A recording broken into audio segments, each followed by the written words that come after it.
Amen. You can turn in your Bibles to Isaiah 28.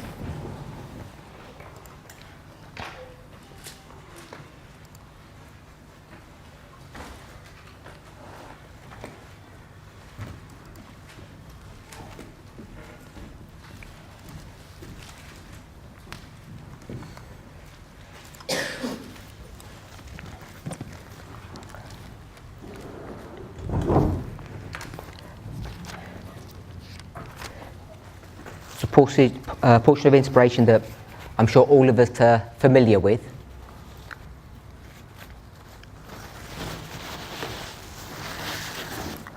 The historical context: Solomon has died centuries before. The 12 tribes have separated. In the northern part of the land there are 10 tribes, in the southern part there are 2 tribes. And therefore we have this north-south divide.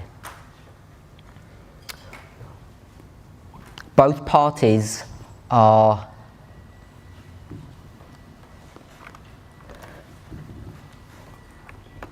in rebellion to God. Both are steeped in idolatry, committing sin.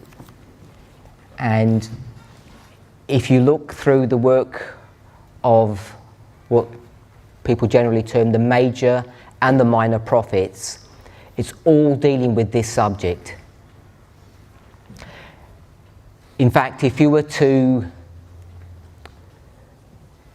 peruse the Old Testament and just looked at the subject matter that was being discussed in all of those 39 books, around 60% of everything that you will read is all connected with the punishment that God is going to inflict upon the 12 tribes because of the breaking of the covenant.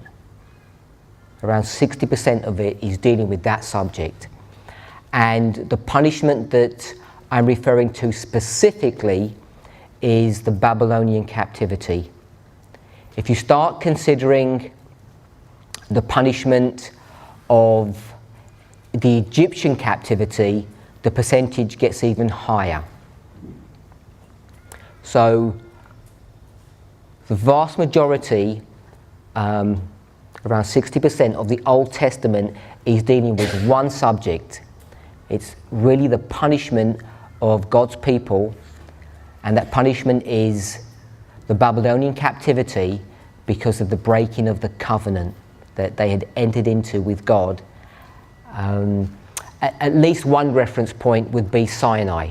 They've come out of Egyptian captivity, they've entered into covenant, and the breaking of that covenant that they had entered into centuries before, punishment is now going to be meted out through the Babylonian captivity. I say Babylonians, but it's also the Assyrian punishment that happens as well. The Assyrians and the Babylonians can be, at least at one level, understood to be a singular people. The Bible does separate them.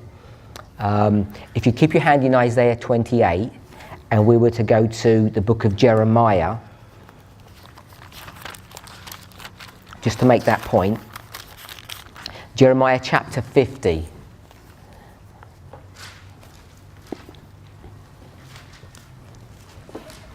As you're turning there, I've given you sort of a percentage, it's sort of 60% number, but it's not so straightforward as that, because if you were to look at books like Genesis, Leviticus, Exodus, that type of approach, some books are completely dedicated to this subject and other books are not. So, for instance, the book of Leviticus would touch this subject about the captivity, but the main focus of the book isn't dealing with that. It's dealing with something else. Again, the book of Exodus is not really dealing with the subject of the Babylonian captivity. The title gives it away.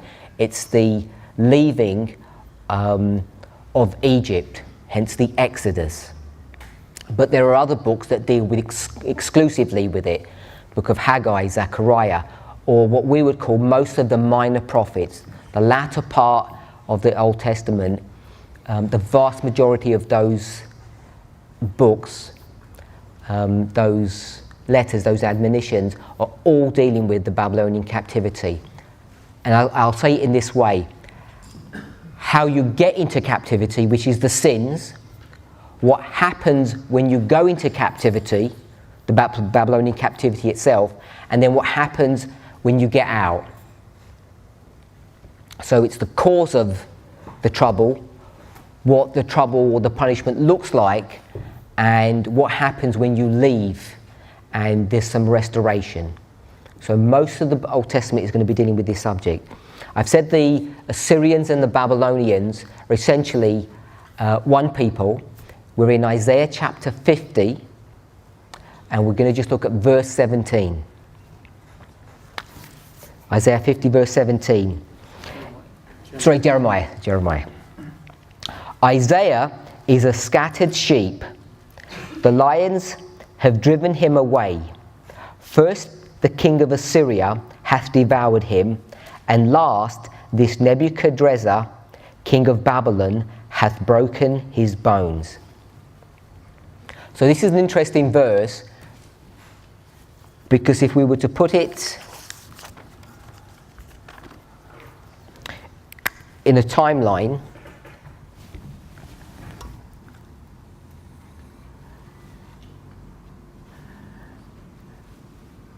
and we were to say first the Assyrians and then the Babylonians,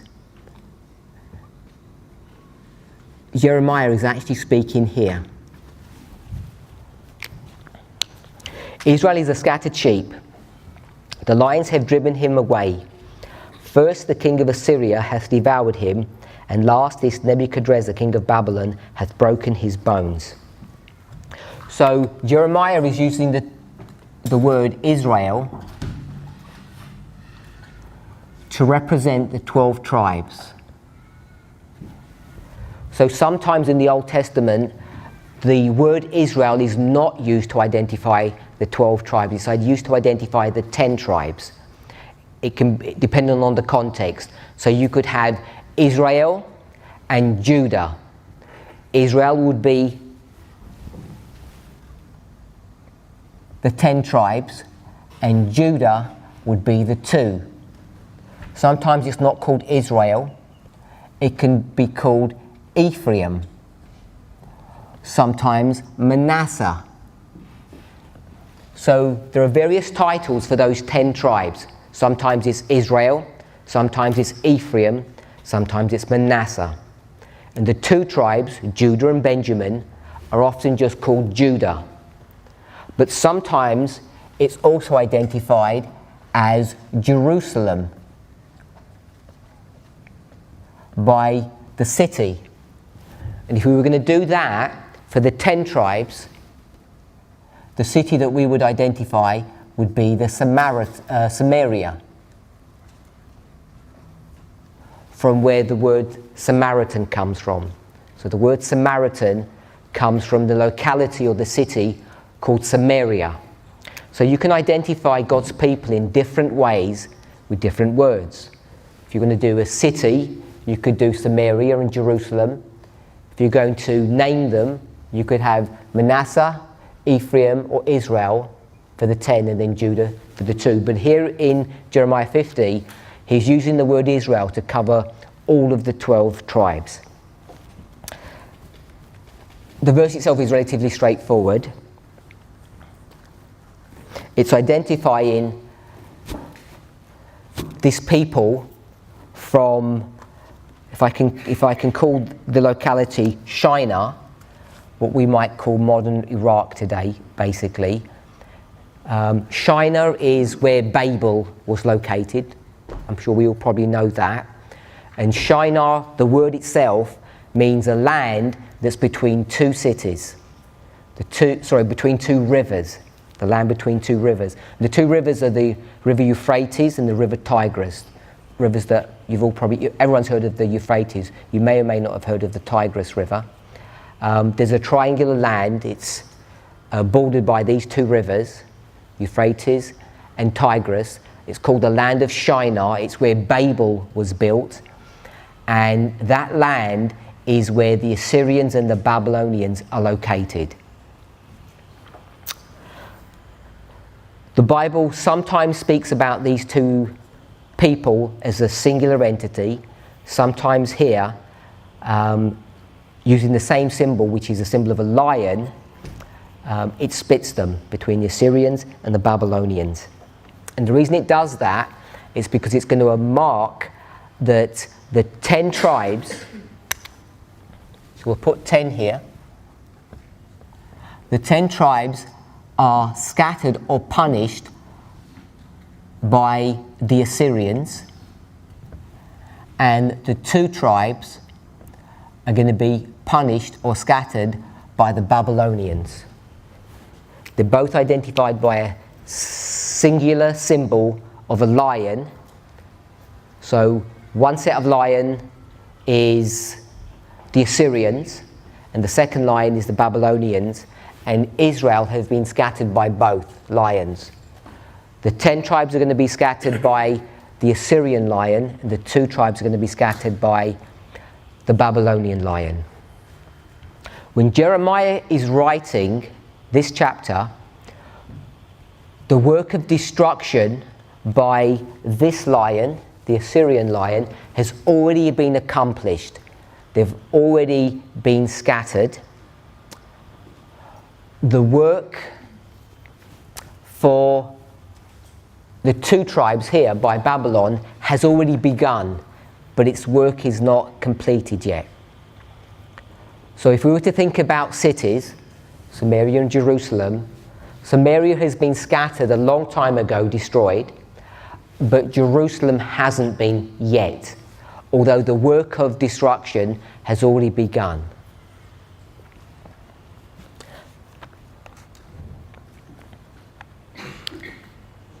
If you go back to Isaiah 28,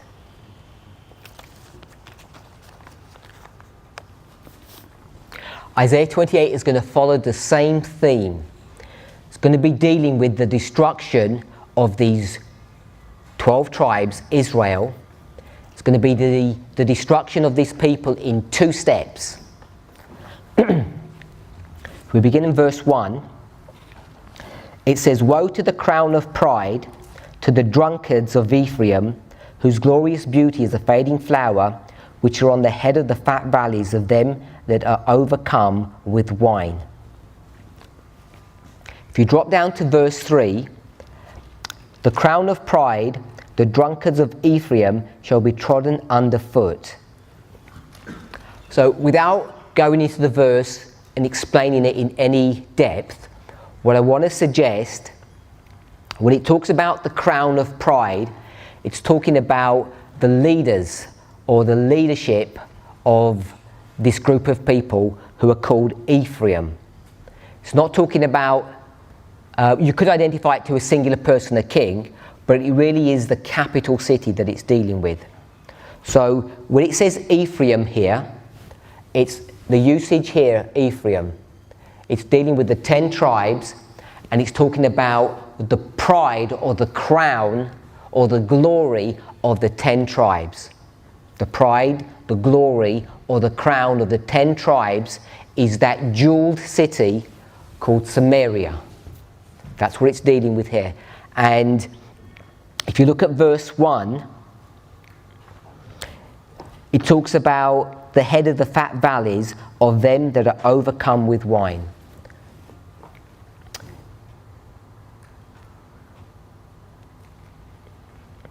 If you go to verse 4, it uses very similar language to verse 1. "The glorious beauty which is on the head of the fat valley shall be a fading flower, as the hasty fruit before summer, which when he that looketh upon it seeth, when it is yet in his hand, he eateth it up." So all I want to point out here is that there are 2 themes that are going to be used to try to explain what's going on. One of them is the theme of geography. If you go back to verse 1, it talks about the head of the fat valleys.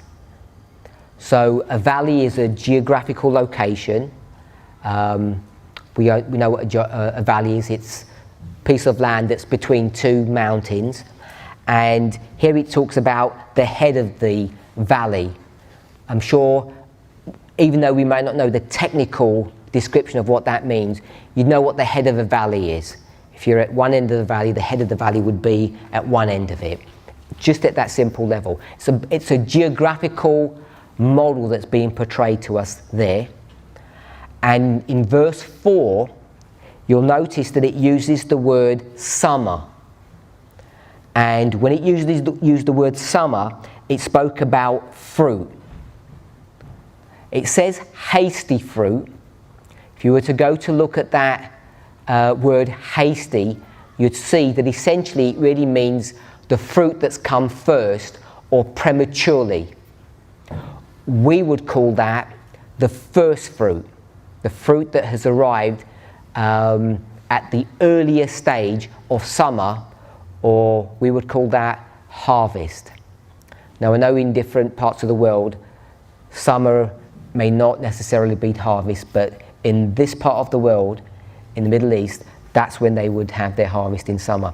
So we've got a model of geography, and we've got a model of agriculture. And you can see how Isaiah is combining those two thoughts together. So, the geography, the head of the fat valleys. The word fat valley means abundant, luxurious, verdure, a place where you can get good crops. The head is referring to the capital of that part of the country. The city of Samaria was put on a hill like most capital cities were for protection, and it overlooks this fertile valley. There's a lot of symbology tucked into the language here, but that's what that geography is going to show us.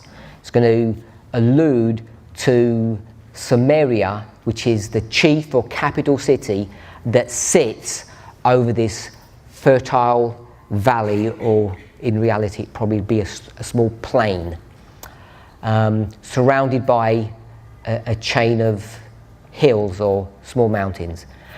So that's the geography model that's being used. It's going to help to locate where we are, who we're referring to, and then there's the agricultural model, which is talking about harvest. So you've got two models that we're dealing with. In verse 4, the agricultural model is going to be used to describe destruction. I don't know if you can see that in verse 4 as you read it. The last part of the verse, or the second part, and there's the hasty fruit before the summer, which when he that looketh upon it seeth, while it is yet in his hand, he eateth it up. So someone is going to come to this, where's he going to come to? He's going to come to the fat valley. He's going to come to this place of abundance, and before the proper time, when would the proper time be? Harvest. Before harvest, he's going to notice that there is fruit that's hasty, or what we might call the first fruit, that is ready before time, if we can say it that way. And when he sees it, what will he do with it? Two steps. What was the first thing he's going to do? He's going to put it where? He's going to put it into his hand, and when it's in his hand, what will he immediately do? Eat it. So even without thinking too deeply about it, we can have a good idea of what this symbol is about. Do you know a story that someone grabs a piece of fruit, it's in their hand, and they eat it? Adam. Yeah, the story of Adam and Eve. Now, if you go to the story of Adam and Eve, and you see the sin that they've committed, what's their punishment? I know it's death, I don't mean that. Cast out. Sorry? They're being cast out. They're going to be cast out. Why are they cast out of the Garden of Eden? What does God say would happen if they remained? Curse the land. In case they You will curse the land. curse the land. What happens if they remain in Eden? Sorry? They'll be sinners forever. How will they be sinners forever? Because of the tree of life. And how would they do that? It says, lest they put forth their hand and take the fruit. Now, when you see that word hand that's used in the scriptures, it's not a hand like this, just a hand. The way hand is used in the Bible, in English, it doesn't portray the idea that God is giving in the original language when it uses the word hand. It's various parts of the hand. So you could have the hand, which used to be the palm, or it could be the fingers. But when it uses the hand in the book of Genesis, when it says, lest he put forth his hand and take from the fruit, that hand, there is a very similar usage here. Because what's this person going to do? He's going to go to a tree, he's going to grab the hand, and so he's going to grab the fruit. So I've already given the clue by the word grab. So in Genesis and here, the way the word hand is used, what that word actually means is if this was the fruit, what you're going to do is not just get a hand. The hand is going to go there and you're going to do something. What would you do? You'd wrap your fingers around it and grab it. Once you have grabbed that fruit, give another analogy. You're in a fight with someone, and in the midst of this fight, you grab hold of their neck and you squeeze. What's your relationship to your assailant if you've grabbed hold of their neck? Your strength, you're holding them. In control. You're in control. So this idea of hand is the one that's in control of the situation, or the one that has power. So, as I say, you have to check what the word itself, the word hand, means in its context. But in this context, it's the same context as Genesis. And what is being portrayed is someone who is in control, or someone who has power. Because if you take a piece of fruit and you wrap your fingers around it, and you need all 5 digits to do that. I know it's most of us have got thumbs and we haven't received an injury, but one of the things that makes us so powerful as creatures, if I could use it that way, compared to other creatures, is our thumb. We know that? Yeah? If you don't have a thumb, it becomes extremely difficult to actually use our hands. It's really difficult. This thumb that wraps around things and you have this grip is really useful. If you didn't have it and you tried doing that, you'll see that you don't have a good grip. It's really not easy to use. So a thumb really becomes a symbol of this powerful hand that we have, or the symbol of power. So all I want to point out here is that it speaks about Ephraim, which is the 10 tribes. It speaks about geography, and the use of geography is going to show us that it's the capital city of Samaria that's being dealt with, or the city where the king resides. Then it's going to switch to an agricultural model, and it's going to say, before the time of harvest, someone is going to come and they're going to have control of Samaria. They're going to take control of Samaria, put it into their power, and what will they do? Eat it up or destroy it. And the destruction, it says in the verse 4, while it is yet in his hand, he eateth it up. And that imagery there is an imagery that as soon as he grabs hold of Samaria, he's going to destroy it immediately. I think most of us are familiar with the story that's being spoken of here. It's 721, 723 BC. It's not shown on these charts, by the way, and that was for good reason. It wasn't shown on these charts. The Millerites are aware of the dates, 721, 723 BC, but Miller, or we can say they, decide not to use that date. They're going to use another date.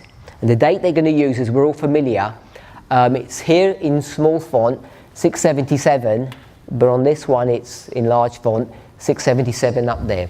So this is 677 BC, and the date that's been referred to here in verses 1 to 4 that we're dealing with is, depending on how you do BC, 723, 721. The siege of Samaria and its eventual destruction. That's the northern tribes. And the reason why the Millerites never put that date on their chart, even though they're familiar with it, is because they're going to track, or they're going to run a story of the southern tribes. If we're okay with that idea. They do that for very good reason. So this is the story of the 2520. If we can, if we're familiar with what 723 is dealing with, Isaiah 28 is the story of the 2520. Does anybody not know what I'm referring to if I say that? We're all familiar with the 2520, at least to some degree. It's a number that's on this chart here. It's right here, 2520. They've got 677 and it goes to 1843. They tell you how they calculate the 2520. So they use one 2520 theme here. You can do another one. It would begin in 723, which is this destruction that's been referred to, and it goes to its end in 1798, if you're okay with that. So Isaiah 28 is dealing with the 2520. The reason why this one is interesting for us, because if you go to 723 BC and you get to 1798, and we're not going to be dealing with the mathematics of all of this, if you go halfway into this story, what date do you come up with? Good, 538. This is 538 AD, and if you just work out the maths, most people are familiar with this. It's the 1260, and this too would be 1260. And if you add these together, you'd get this 2520. The same 2520 that's on this chart, but they just have a different start date.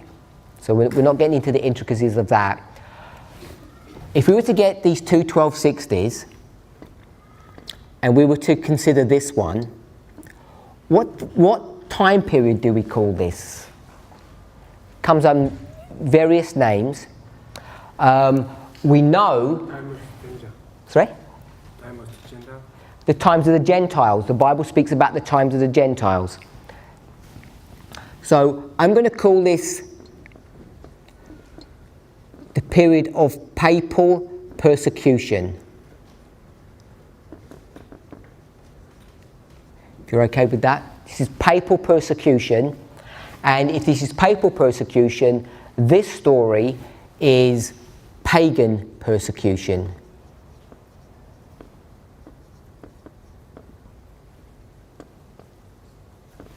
So you've got pagan persecution and papal persecution.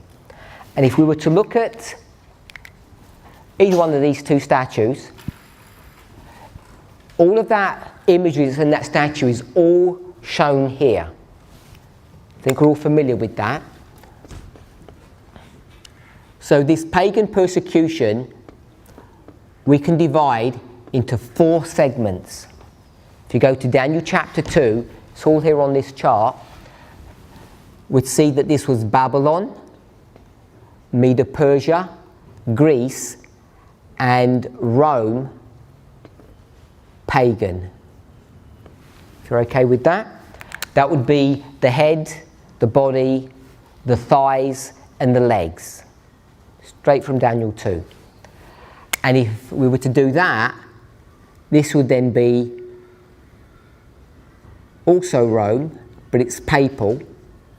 And this would be the feet and toes of iron and clay. Everybody okay with that? Yeah? So, I think that's relatively straightforward. We all know that. We're in Isaiah 28.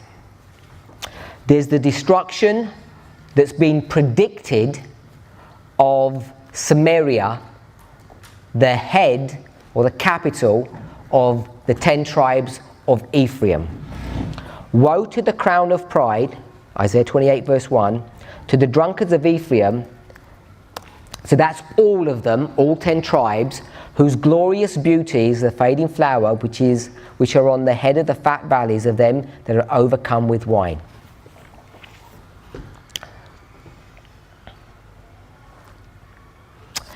Going back to dropping down to verse 4, and the glorious beauty which is on the head of the fat valleys shall be a fading flower, and as the hasty fruit before summer, which when he that looketh upon it seeth, while it is yet in his hand, he eateth it up. So I want to suggest, when you look at the context of what's being discussed here, that this is being written before the destruction of Samaria. This is written before that. So if we were to take this line, Jeremiah 50 was here, and Isaiah 28 is here. Isaiah 28 is being written before the destruction of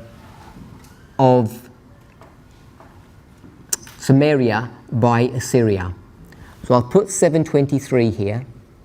So this is written before that event. It's a prediction of what's going to happen. If we go back to verse 2, Isaiah 28 verse 2, he says, Behold, the Lord hath a mighty and strong one, which as a tempest of hail and a destroying storm, as a flood of mighty waters overflowing, shall cast down to the earth with the hand. So we can see the use of the hand here in verse 2. It's the same hand that's been referred to in verse 4. In verse 4 it says, which when he that looketh upon it seeth it. So it talks about the pronoun he. He's going to look at this fruit and he's going to see it and then take it into his hand and eat it up. And if you go back to verse 2, it says, Behold, the Lord hath a mighty and strong one. So it tells you that there's a person, a mighty strong person, and then it's going to symbolize this person in the following way. It says, which as, or which looks like, or which is going to behave like, or which has the appearance of, a tempest of hail, a destroying storm, a flood of mighty waters overflowing. So it's described in 3 different ways. Tempest of hail, destroying storm, as a flood of waters, and then it tells you what it will do. It will cast down to the earth with the hand. So that hand is going to cast Ephraim, the head of the fat valleys, to the ground. The crown of pride, the drunkards of Ephraim, shall be trodden underfoot. So first the hand is going to throw them to the ground, and then what will happen? They'll be trodden down with the feet. So you've got a symbol of the hand, and you've got the symbol of a feet. So in a literal battle, you can imagine, or you could sort of visualize what would happen. You're in hand-to-hand combat, and you get your opponent, you either kill them with a weapon, or you wound them, and they fall to the ground, and what would happen? You just march over them. The army would just continue to go in the direction that it needs to go to obviously win the war, and you just march over people and flatten them. So that's what that imagery is. We've discussed the subject of the hand. So a hand equals what? Power. Good.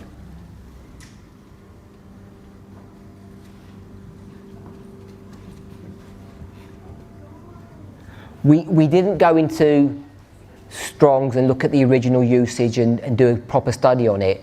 So you should really do that to confirm this. But if you were to do that, you would see not every time the word hand is used, because there are different original Hebrew or Greek words that are used as hand, but in this context, hand means power. Now it also speaks about the foot.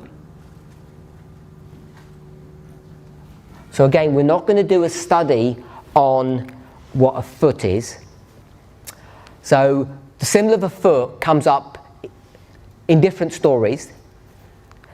There's the foot washing that we're all aware of, the symbol of, or the service of humility that precedes communion. And that symbol there can mean different things, the symbol of a foot, depending on what story we're going to use. So without going into a study on this, I want to say that the symbol of a foot is the gospel. The Bible speaks about people having beautiful feet, doing what? What do you do with your beautiful feet? Carrying the good news. Carrying the good news, yes? And what is a beautiful foot? Thinking about the foot washing service. What would a beautiful foot be? Clean foot. A clean foot, yeah? So once you've got a clean foot, you're going to give a beautiful gospel message, or a message of salvation, yeah? So I want to change it from gospel, because what is gospel?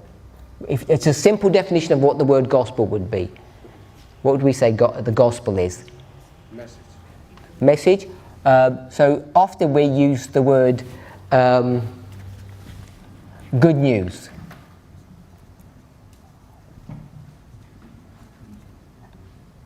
And it's that word news that we can pick up, and my brother wants to say that the word news is message. If you're okay with that. So a foot would symbolize a good message, but it can also symbolize a bad message. Yeah? Yeah. So this message,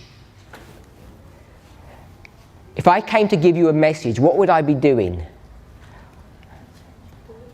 I'd be delivering some information. Now, if you already knew the information, would I need to deliver it to you? No. So it's something that you are not aware of. It's something that's not happening now, and it's only a small step from the word gospel to good news to message to say that it's a prediction of something that's about to happen. So I want to say that the gospel is really a message that predicts something that can either be good, if it's the gospel, but it could also be something bad. So I want to call this a message or a prediction.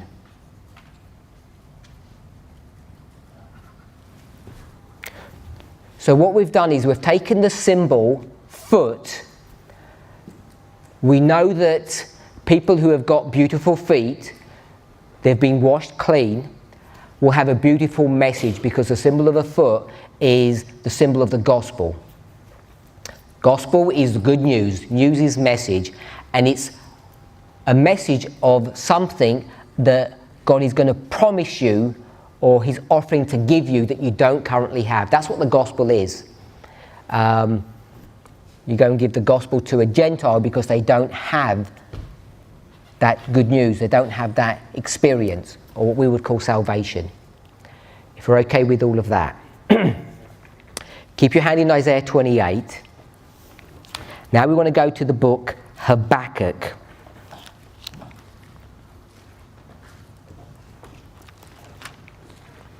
This is not the only place that this word is going to be found. The word I'll tell you of in a second. But this is a nice chapter.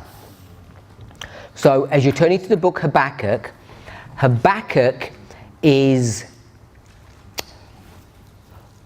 if Isaiah was here and this was the destruction of Samaria, so you've got Isaiah 28, the destruction of Samaria, and you've got Jeremiah 50, which says that Samaria was destroyed and Jerusalem is going to be destroyed. So I've given you two prophets here, Isaiah and Jeremiah. If you were to put Habakkuk in that line, Habakkuk would be here.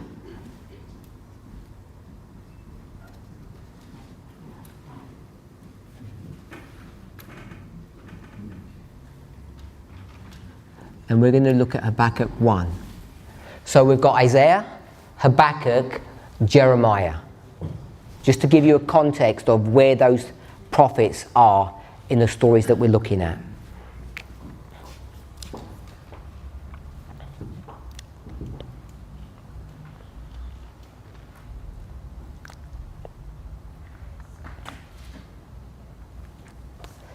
We're going to do this backwards. We're going to go to verse 6. Habakkuk 1:6. For lo, I raise up the Chaldeans, that bitter and hasty nation, which shall march through the breadth of the land to possess the dwelling places that are not theirs. So, who are the Chaldeans? Syrian, Babylonian. These are the Babylonians specifically. They're not the Assyrians. So if you went to Jeremiah 50, it said, first the Assyrians, then this Nebuchadrezzar. We call it Nebuchadnezzar. It has a variant spelling in the Bible. This Nebuchadrezzar, this is the Chaldeans that are being referred to here. So it says that I'm going to raise up the Chaldeans. So if the Chaldeans have not been raised up yet, that means what? You're before this destruction here. The Chaldeans are not here yet to do their work. If you're okay with that? So that's why I've put Habakkuk here, because the Chaldeans have not been raised up yet. It says, I will raise up the Chaldeans. I'm going to raise up the Babylonians. Okay with that? Drop back to verse 5. Behold ye among the heathen. What does behold mean? Simply, look. It means look. So verse 5 says what? The first part of the verse. Look. Look at the heathen, look at the Gentiles. Okay? So if he's saying look at the Gentiles, who is he speaking to? Speaking to his own. He's not speaking to the Chaldeans, no. God is speaking to his people. He's speaking to the Jewish nation, and he's going to tell him to do what? Look at the Gentiles. So if you're, we'll call it the church, he says to the church, look at the world. Look at what's in front of you. Read the newspapers. Watch the television. Go on the internet. And have a look. See what the situation is. So what God is saying is that go and look at the political situation of the world as it currently is. That's what verse 5 is saying. God's people, you Israelites, my children, go and look at the world. See what it looks like today. That's the first part of the verse. Behold ye among the nations. So go and look at all the nations of the world. Now they don't have the internet, they don't have TV. So what is their world? How big is their world? Small. We'll go with that. It's a small world. It's not Europe, certainly not the Americas, certainly not at least the lower part of Africa, because we know it's Northern Africa would be there, Ethiopia, Egypt, certainly not the East, China, Philippines, certainly not Australasia. So it's a very small world that they've got. So he says, look at the world that you live in and look at the nations and regard and wonder marvelously. What does that mean if I said regard and wonder marvelously? If you wondered marvelously, what would you think if I said wonder marvelously? imagine. So if you imagine something, it means that thing is not there to see. Yeah?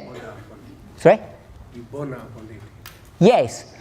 So the word marvelous is something unusual, something great. We could use the word miracle. Something strange is going to happen.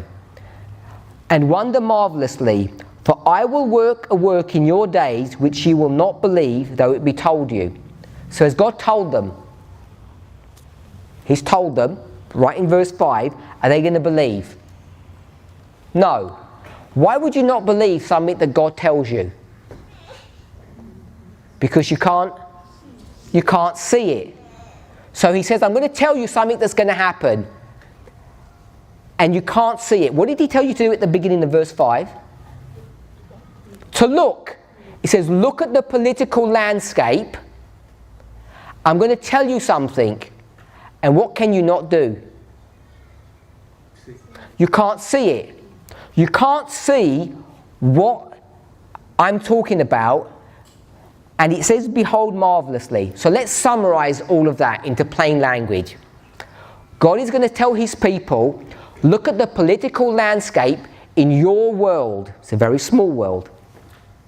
And I'm going to do something in your world, politically speaking, that is not there at the moment, and it would be such a surprising thing that you wouldn't actually believe that it's possible that this thing could happen. So, what is the thing that is not there at the moment? Because He says, have a look. It's not there, but it's going to happen. But you're not going to believe that it's possible that this thing could happen. Sorry? The Babylonians. That's where verse 6 comes. I'm going to raise the Chaldeans. I'm going to raise up the Babylonians. So the Babylonians are they're not a famous people. They're around because He says the Chaldeans, they know about them, but they're an insignificant people. And so when He says, look around the political world, what I'm going to do is I'm going to get the Babylonians and I'm going to raise them to prominence. And for that to happen, it would be a marvelous thing, a miracle.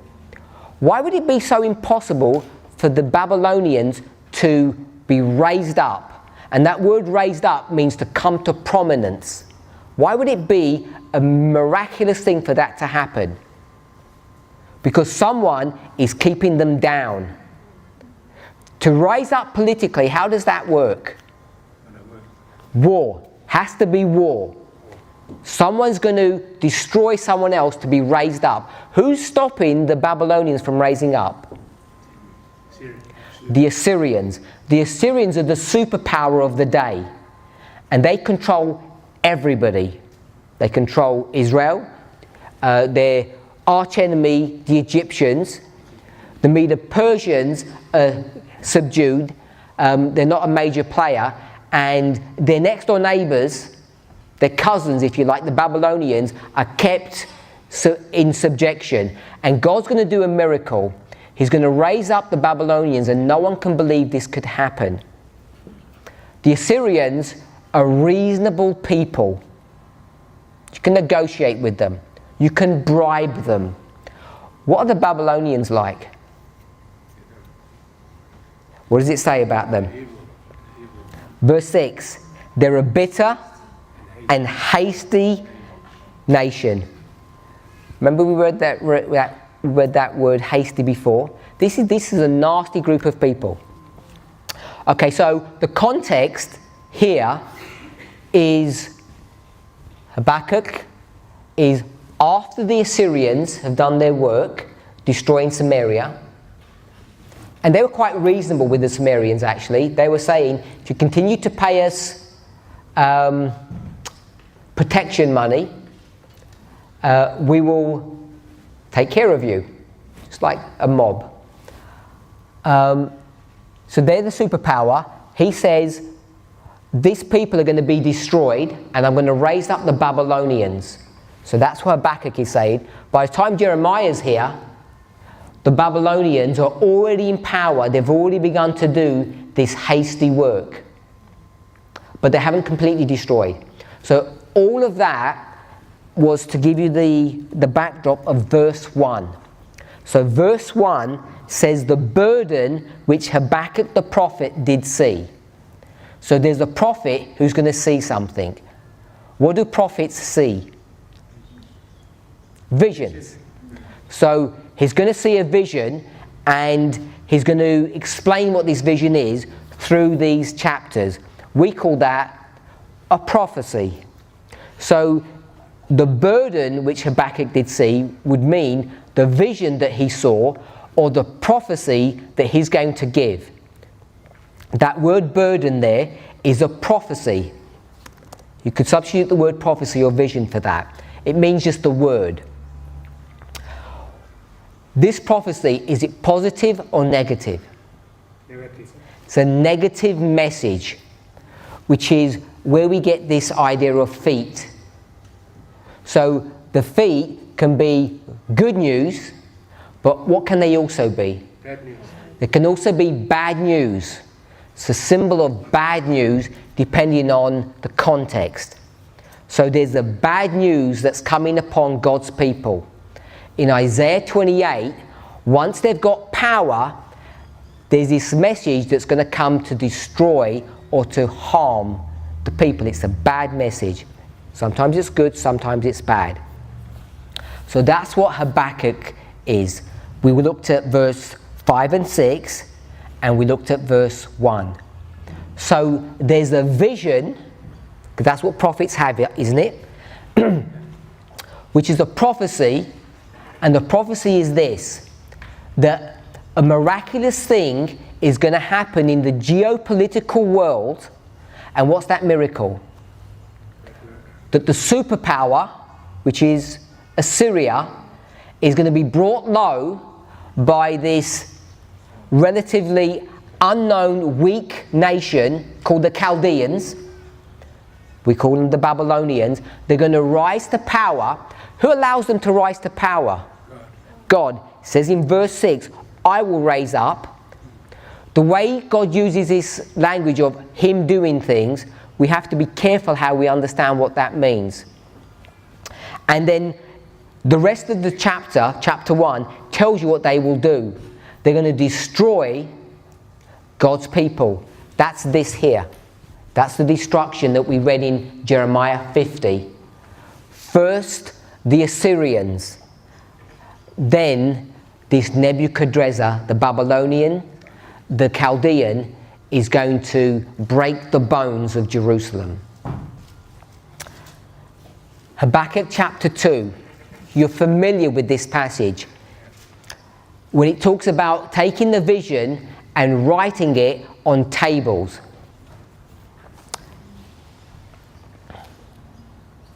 Verse 2. And the Lord answered me and said, write the vision and make it plain upon tables, that he may run that readeth it.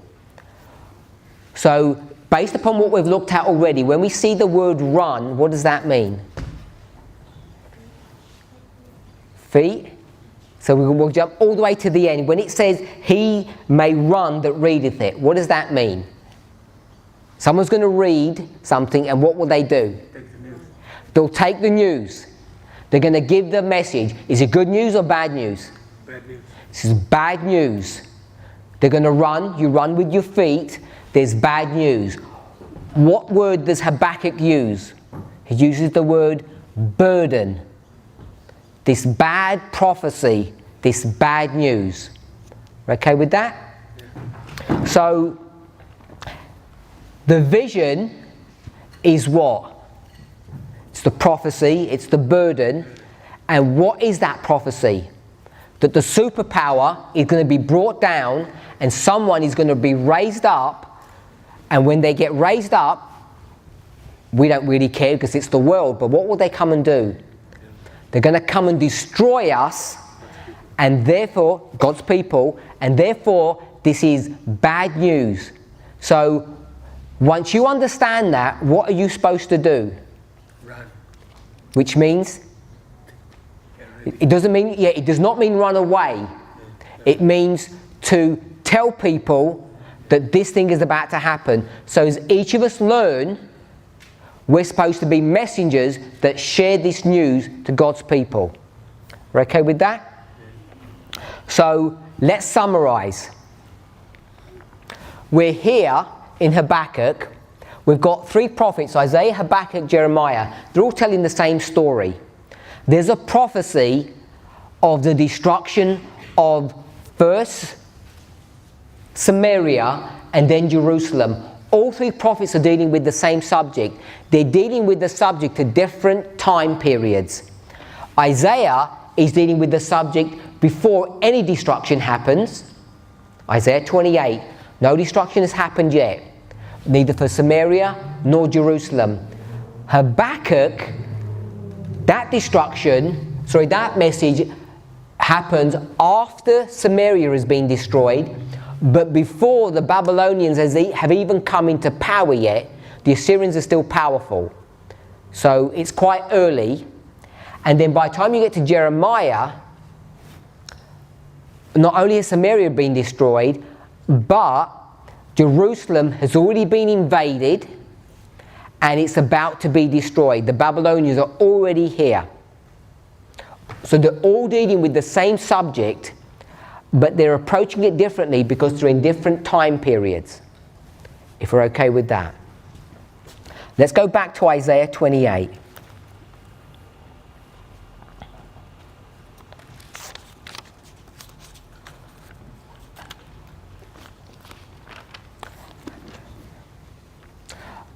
I'm just going to go back to Habakkuk, but I'm not going to read the verses, but I'm quoting from chapter 2, and I'm just going to paraphrase. So there's no need to even read the verses that I'm going to refer to. It's the first few verses of Habakkuk chapter 2.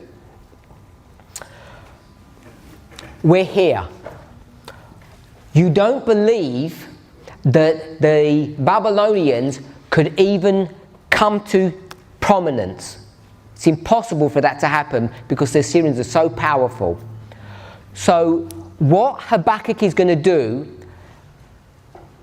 and Habakkuk becomes a symbol of all of the messengers in God's church, they're going to read the statement, which was the burden of Habakkuk. They're going to read the prophecy, read the bad message, and they're going to share it with people. So if you share a prophetic message, bad message, you can be considered to be obviously a messenger. But the Bible doesn't often use the phrase messenger in the Old Testament because it's all with a kind of a militaristic symbol. What word would we use? If you're going to tell someone that something's about to happen in a kind of a militaristic perspective. So I'll draw a castle. Did you say preach? Security guard. So we'll go with security guard. We'll go with security guard, but the Bible doesn't use the word security guard. What does it use? Watchman. Okay, so we've got a watchman.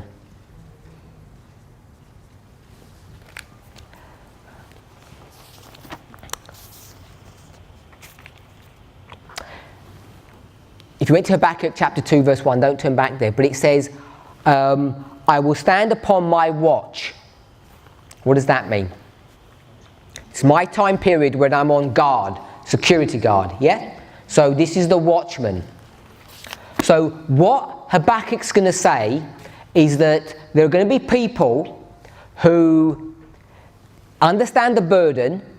They're going to predict that the Babylonians are going to come and no one is going to believe them. We already established that. So he's going to be now identified as this watchman. And this watchman is looking on the parapet over the wall, and what's he going to say? He's going to look in his binoculars and he's going to say what? I can see who? He says, I can see the Babylonians coming. That's what he's going to say? Yeah? And his brother, or his friend, his wife, husband, is going to come and say, give me those binoculars, let me have a look. And when they look, what did they say? Yeah, I can see the webland. They don't see no one. They say, I can't see anyone, there's no one there. Remember, it says, though I tell you, you will not believe. Yes?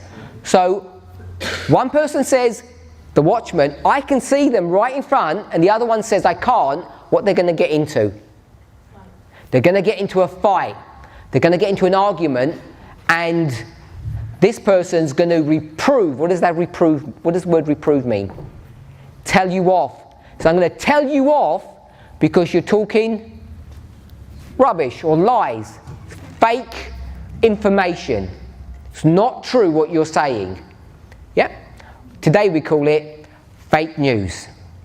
So we, the watchman, who has taken the burden, the vision, can see the Babylonians coming, but their colleague, their friend, is looking in the same direction, and can they see?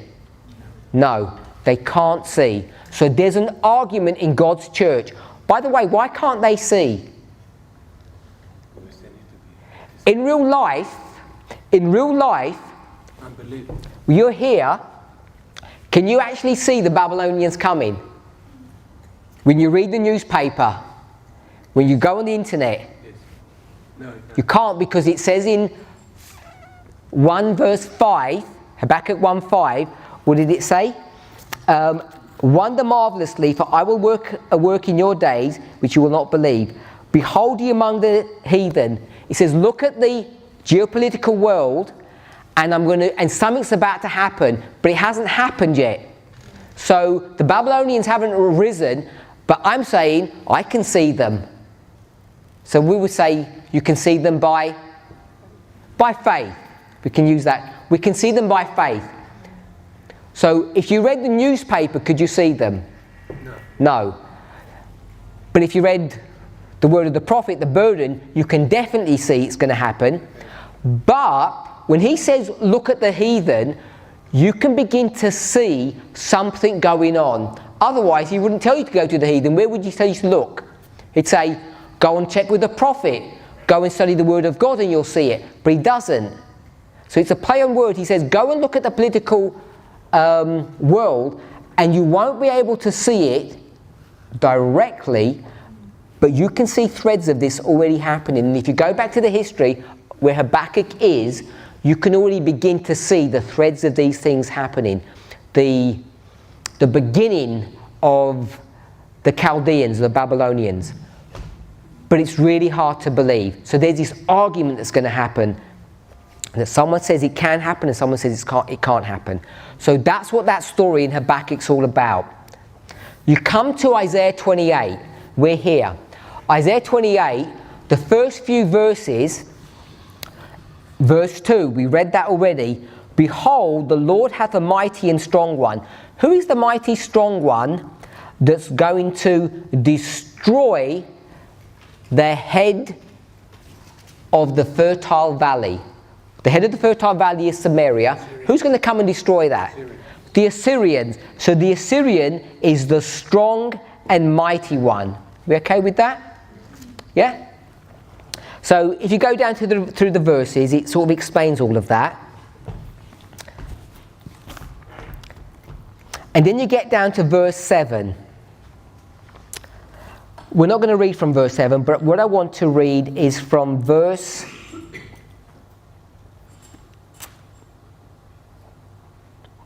14.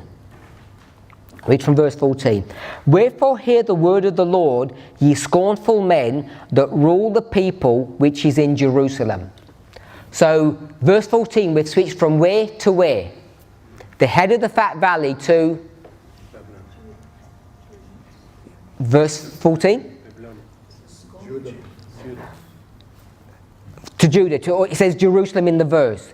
So we've gone from the head of the fat valley, which is Samaria, here, and now we've come to Jerusalem. So we've gone from Samaria to Jerusalem. So there's no symbology going to be used here. It just says Jerusalem.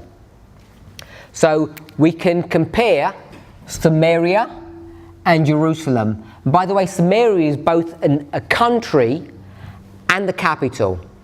It can be understood both ways. So when it says the head, it's the head of the country, Samaria the city, and now we've got Jerusalem. So, wherefore hear the word of the Lord, ye scornful men that rule this people which is in Jerusalem. So he's talking to the leaders in Jerusalem. So he's talking to the leaders here. And we already established that he was referring to the leaders in the country of Samaria, which would be the city of Samaria, which was the head. Are we okay with that? So, talks about scornful men. Now again, we're not going to do a detailed study on all of this, but these scornful men who rule Jerusalem,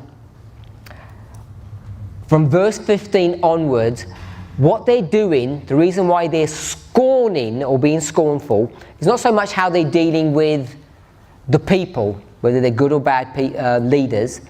They're really scorning the message that God is giving them. So verse 15 says, because ye have said, we have made a covenant with death, and with hell are we in agreement. When the overflowing scourge shall pass through, it shall not come unto us. For we have made lies our refuge, and under falsehood we have hid ourselves. Wherefore thus saith the Lord God, behold, I lay in Zion. We're going to skip verse 16. We're going to go to 17.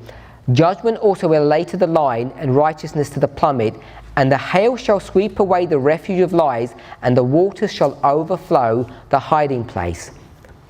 We read verse 2. In verse 2, there was a person, and the person equaled tempest of hail, destroying storm, mighty waters. Are we okay with that? Those three things. And then verse 17, it says hail and waters. So can we see the same symbol is being used in verse 2 and verse 17? Verse 17 says, and the hail shall sweep away the refuge of lies, and the waters shall overflow the hiding place. So all of that is the judgment that's being brought to view in verse 17. Judgment will I lay to the line, righteousness to the plummet, and the hail shall sweep away the refuge of lies. So there's some lies going on in Jerusalem, and it's all going to be swept away. In verse 2, it was going to be swept away by a strong and mighty person. Okay with that? Let's drop back to verse 15. We, the leaders in Jerusalem, have done what? They've made a deal. They've made a deal with who? Death. With death and hell. So, death and hell, we'll write that. Death and hell. They've made a deal with death and hell. Death and hell are one thing, death and hell. And what was the deal that they made with death and hell? When the overflowing scourge shall pass through, it will not come to us. We have made lies our refuge, and under falsehood we have hid ourselves. So let's summarize verse 15. We didn't really go deep into 16. 15, 16 and 17. We haven't even read verse 18, which we really should do. We'll read verse 18. And your covenant with death shall be disannulled, and your agreement with hell shall not stand. When the overflowing scourge shall pass through, then you shall be trodden down by it. So we've got the treading down here, and we also read the treading down in which verse? Verse 3, trodden underfoot. So what I want us to see, when you compare the two sets of stories, we've got Samaria and Jerusalem. And in both stories, they're going to be destroyed. Samaria didn't say that they went into some kind of deal or some kind of arrangement, but it does with the people in Jerusalem. So it says that they went into a deal with hell and death, which means that they talk to hell and death and they say, when all of these things happen, we're going to be safe and secure. Are we okay with that? What are the things that are going to happen? Samaria is going to be destroyed. When Samaria is going to be destroyed by that mighty one, what are the people in Jerusalem going to say? We are safe. That storm, that flood that swept over Samaria is not going to come to us. We've made a deal, we've made an arrangement that we're going to be kept safe. But what does God say? That covenant is a covenant of truth or a covenant of lies? It's a covenant of lies. And that storm that sweeps over Samaria, what will it do? It will sweep over you. It's the same storm, it's the same flood, therefore it's the same strong and mighty one. Who was the strong and mighty one that did Samaria, that destroyed Samaria? It was the Assyrians. But who's going to come and destroy Jerusalem? The Babylonians. But the Bible is going to speak about them as the same entity or the same person, the strong and mighty one. But we've already read from Jeremiah that he says the lions, first the Assyrians, then the Babylonians, or Nebuchadnezzar. It says it that way. In Habakkuk, it said that God's going to do a miracle. Before the destruction of Jerusalem, what will happen? He's going to raise up the Chaldeans, the Babylonians. If you're going to raise them up, what must he do? He must bring down the Assyrians. The Assyrians must be brought down for the Babylonians to be raised up. So, if the Assyrians have a role in society, in the geopolitical realm, we call them the king, the superpower. If they're brought down and the Babylonians come up, what role do the Babylonians have? The same role that the Assyrians had.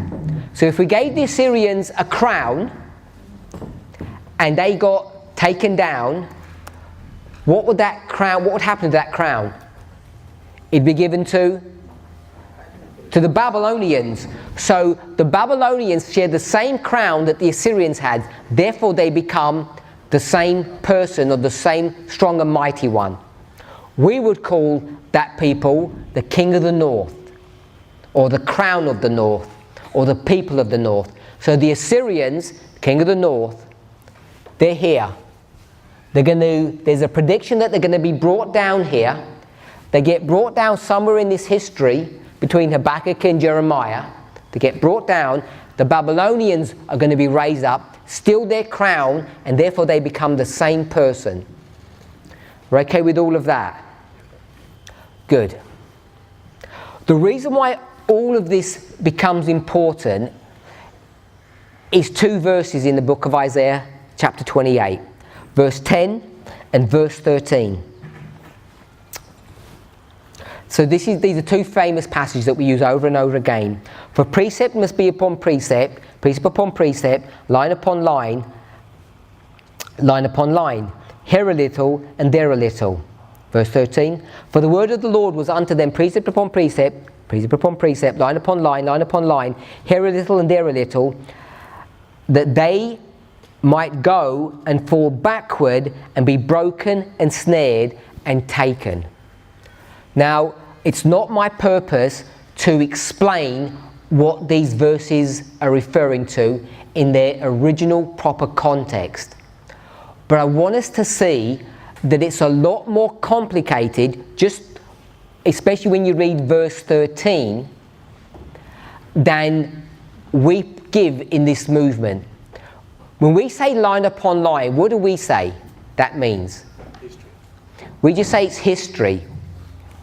So we just take the word line, we actually create it into a literal line, obviously diagram here, with the beginning and the end, and then we take another line, because it says line upon or on top of one line, and we would call this the line of Moses and the line of Christ, and then we have other lines, as you all know. So all these lines, that's how we use this phrase in both verses.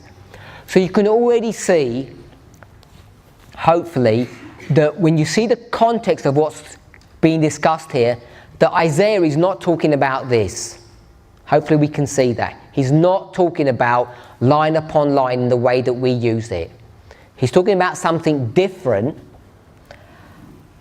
but we will take that phrase and we will develop a methodology or a way of studying that looks like this. And that's good, that's all fine. Particularly in verse 13, it says, the last part, that they might go and fall backward and be broken and snared and taken. So this idea of being broken and snared and taken, who would you be broken and snared or taken by? Who's going to do that? Verse 2, the mighty and strong one. So whether it's the Samaritans or the people from Jerusalem, they're all going to be broken, snared and taken and fall backward. And all of that is in relationship to this idea of line upon line or precept upon precept. Now, what we didn't do when we looked at this chapter is show where you go from the 10 tribes to the 2 tribes, where you go from Samaria to Jerusalem. Because by the time you get to 14, verse 14, he's already switched to Jerusalem. You can see that.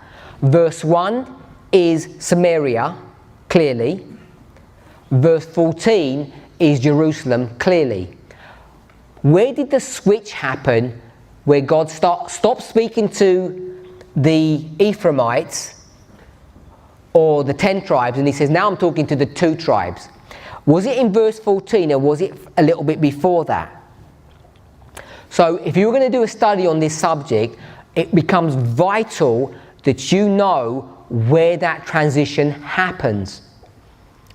And in our movement, we really don't pay much attention to lots of questions that we could and should ask, and that's an important one, where we would want to take that transition or cut-off point from.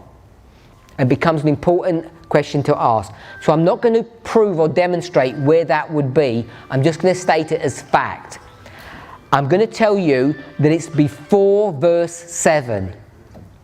By the time you get to verse 7, now God is not dealing with the 10 tribes, Samaria. Now his focus of attention is going to be in or towards Jerusalem. So the transfer happens somewhere before. We already went to verse 4.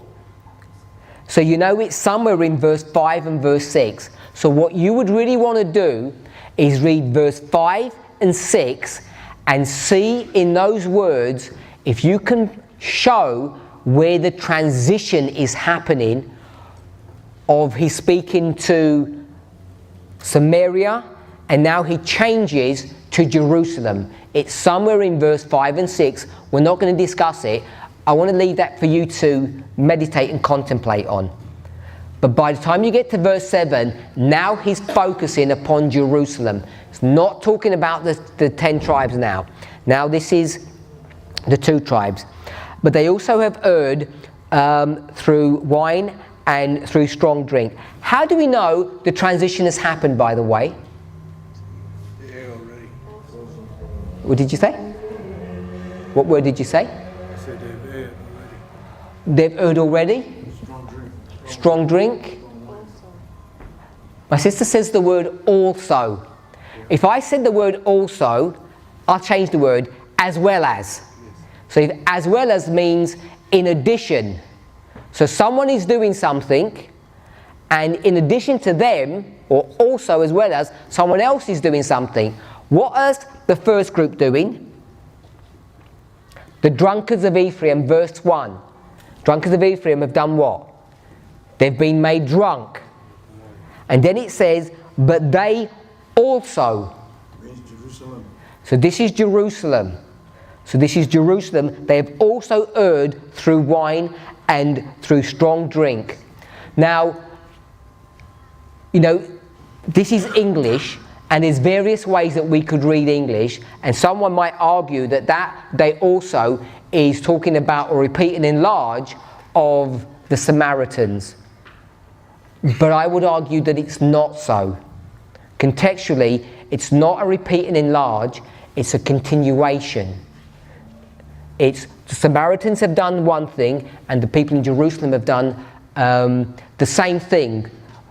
When I mean repeat and enlarge, it's not the Samaritans have done this and the Samaritans have done the same thing in verse 7. It's speaking about them. It's speaking about a different group of people. They, the Jerusalemites, as well as the Samaritans, have drunken wine. So, when we start talking about line upon line, what does that mean, this concept of line upon line? The way we have used it in our movement is in a very specific and limited fashion. Now, as I say, we're not going to look at the exact usage of how this is going to work in Isaiah chapter 28. But what I want to say is this. Just want to give, from verse 7 onwards, say verse 7 to verse 13, this is what I think God is going to offer his people. He says, I give you two choices. You can either learn through history or instruction. So God's going to give you two options. So you're going to learn through instruction, and there's going to be two types of instruction. The first type would be history. How would history instruct you? How does history instruct you? What's instruction for? So that you don't repeat. So you don't repeat. Instruction is there to help you in your daily life, to get on with things. So to learn, he's going to give you some instruction, and you can be instructed by history. So the way you get instructed by history is you go back to history and you see things that they've done right or things that they've done wrong, and you'll say, well, I better copy them or I better not repeat them. So there's two ways of having some instruction. There's instruction that's history, but there's another type of instruction. So the other type of instruction is pain. And we see a lot of pain in Isaiah 28. We see that these people in Samaria, they've received pain, and their pain was immediate. The pain that they received, he grabbed hold of them and ate them. And the other symbol of eating them was stamping them down with his feet. This message of punishment. So you can be instructed by pain, or you can be instructed by history. If you're okay with that. We'll go to verse 12. And I just want to pick up the last part of the verse. It says, they would not hear. Now, this pain or punishment, who's going to be inflicted by? Verse 2. Someone who's strong and someone who's mighty. That means, if I said someone who's strong, someone who's mighty, relatively speaking, what does that mean? That they're strong. If they're strong, you're weak. So they're stronger than you. So when it says that they would not hear, if this strong person said to you, you've got to do something, is it sufficient to say, well, I'm not going to listen to you? Would that work? Would it work if a strong person says, you go and do this thing, and you say, well, I'm not going to listen to you? What would be the consequences? Belted. My brother says you'd get belted. Yeah? Pain or punishment. So when it says that he was going to do something for them, but they would not hear, which one is it referring to when it says they would not hear? So if I said to you, I want to give you some instruction, and you say, I'm not going to listen to your instruction, which one would it be dealing with, this one or this one? History. The history one, it's this one. I'm going to say, look, I want to help you out. Let's fix the problem that you're in. And the way we're going to fix it is by history. And you're going to say, I'm not going to listen. Therefore, you wouldn't be instructed. So, the other way to be instructed or to learn is through punishment. In this one, you don't have a choice. You just stand there and you're going to be belted, as you said. You're going to receive this. You don't have to hear anything. You don't have any control. You don't have any power. So what God is doing is He's offering you two alternative ways to learn. And who's He speaking to? Jerusalem. He's speaking to Jerusalem. He's saying, you've got two choices. You can either learn through history, or you can learn through pain. Take your choice. And we already know what the answer is going to be. What's the answer going to be? We will not Listen. hear. We will not listen. What did Habakkuk say? They won't hear.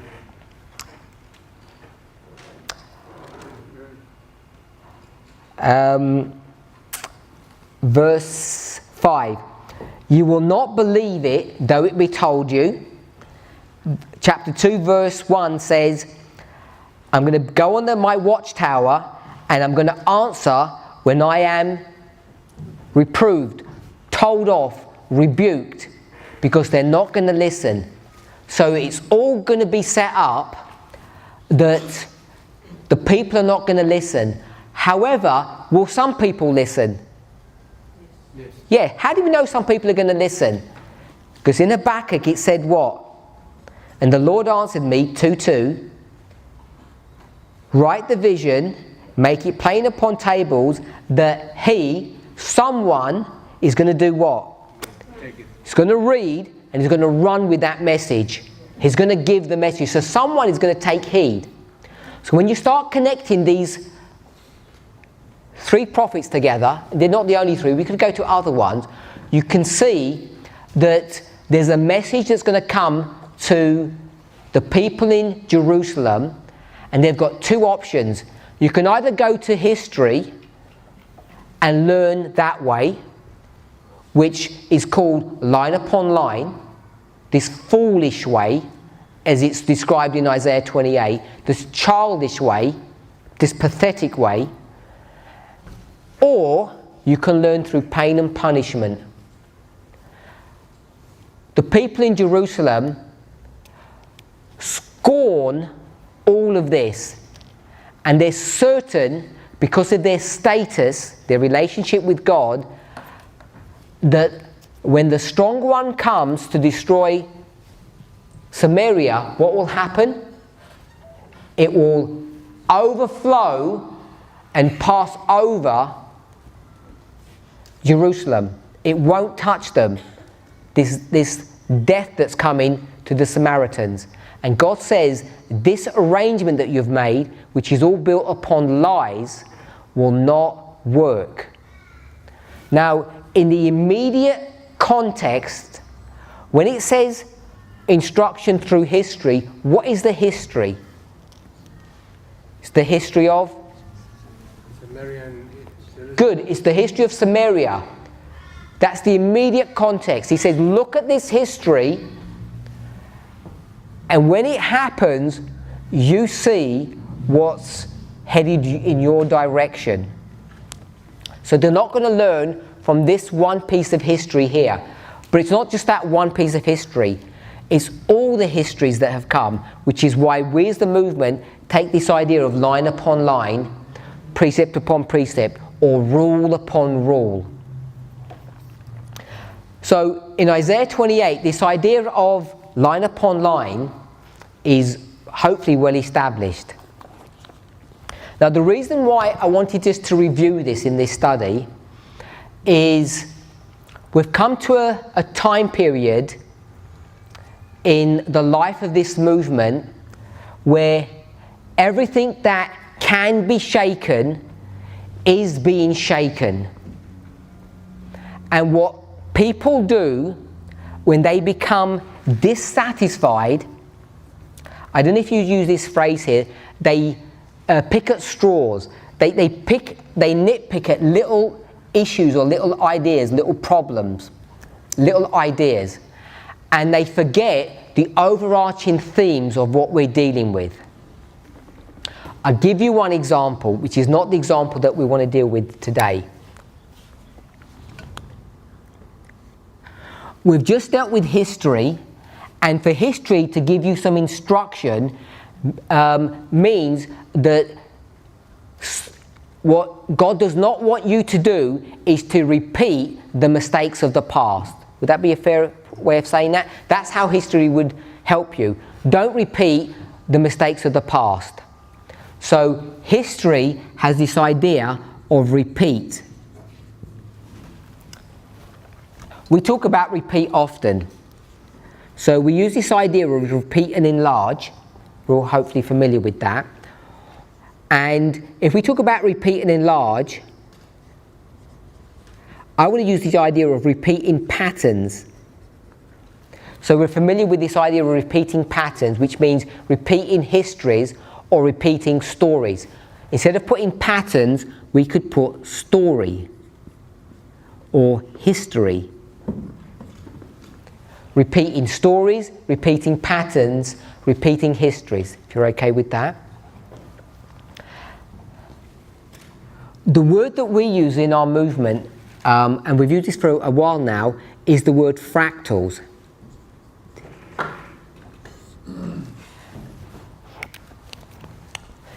The word fractal is a mathematical term. It has a precise definition, and in its simplest form, it means repeating patterns. It can be understood in a number of different ways, but I just want to give two. One of them is actually repeating patterns. The word that's used, the mathematical word that's used, is called tessellations. I think that's how you spell it. Tessellations. And if you just go onto Google Images or something and you just put tessellation artwork or something like that, it will give you pictures of what a tessellation is. It's a repeating pattern or a mosaic. Tiling is often a tessellation. So if we had a floor and that floor was tiled and we had something that looked like this, oops. So black and white tiles, that would be a tessellation.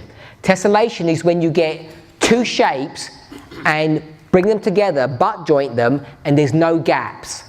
So you can see that there are no gaps anywhere here. Now, if you're really clever, you can have many different shapes, many different tessellations. It doesn't have to be squares. You can have curves, you can have angles. So one form of fractals is repeating patterns or tessellations. The Bible speaks about tessellations in the book of Esther, chapter 1. The book of Esther, chapter 1, it doesn't use the word tessellations, but it refers to tessellations, which is another word or another form of fractals. In our movement, when we speak about fractals, we don't just speak about tessellations. In fact, often we don't really speak about tessellations. What we speak about is patterns at various scales. So we talk about repeating scales. And when I mean scales, I mean like something that goes from big to medium to small. You can take something and you can scale it up and scale it down. And the concept of scaling becomes critical. And the reason why it becomes critical is because every single one of us as Adventists understands the concept of scaling. The traditional understanding that Adventists hold when we think about Revelation chapter 13, the mark of the beast, the seal of God, is the Sunday law. We're all familiar with that concept? Of course we all are.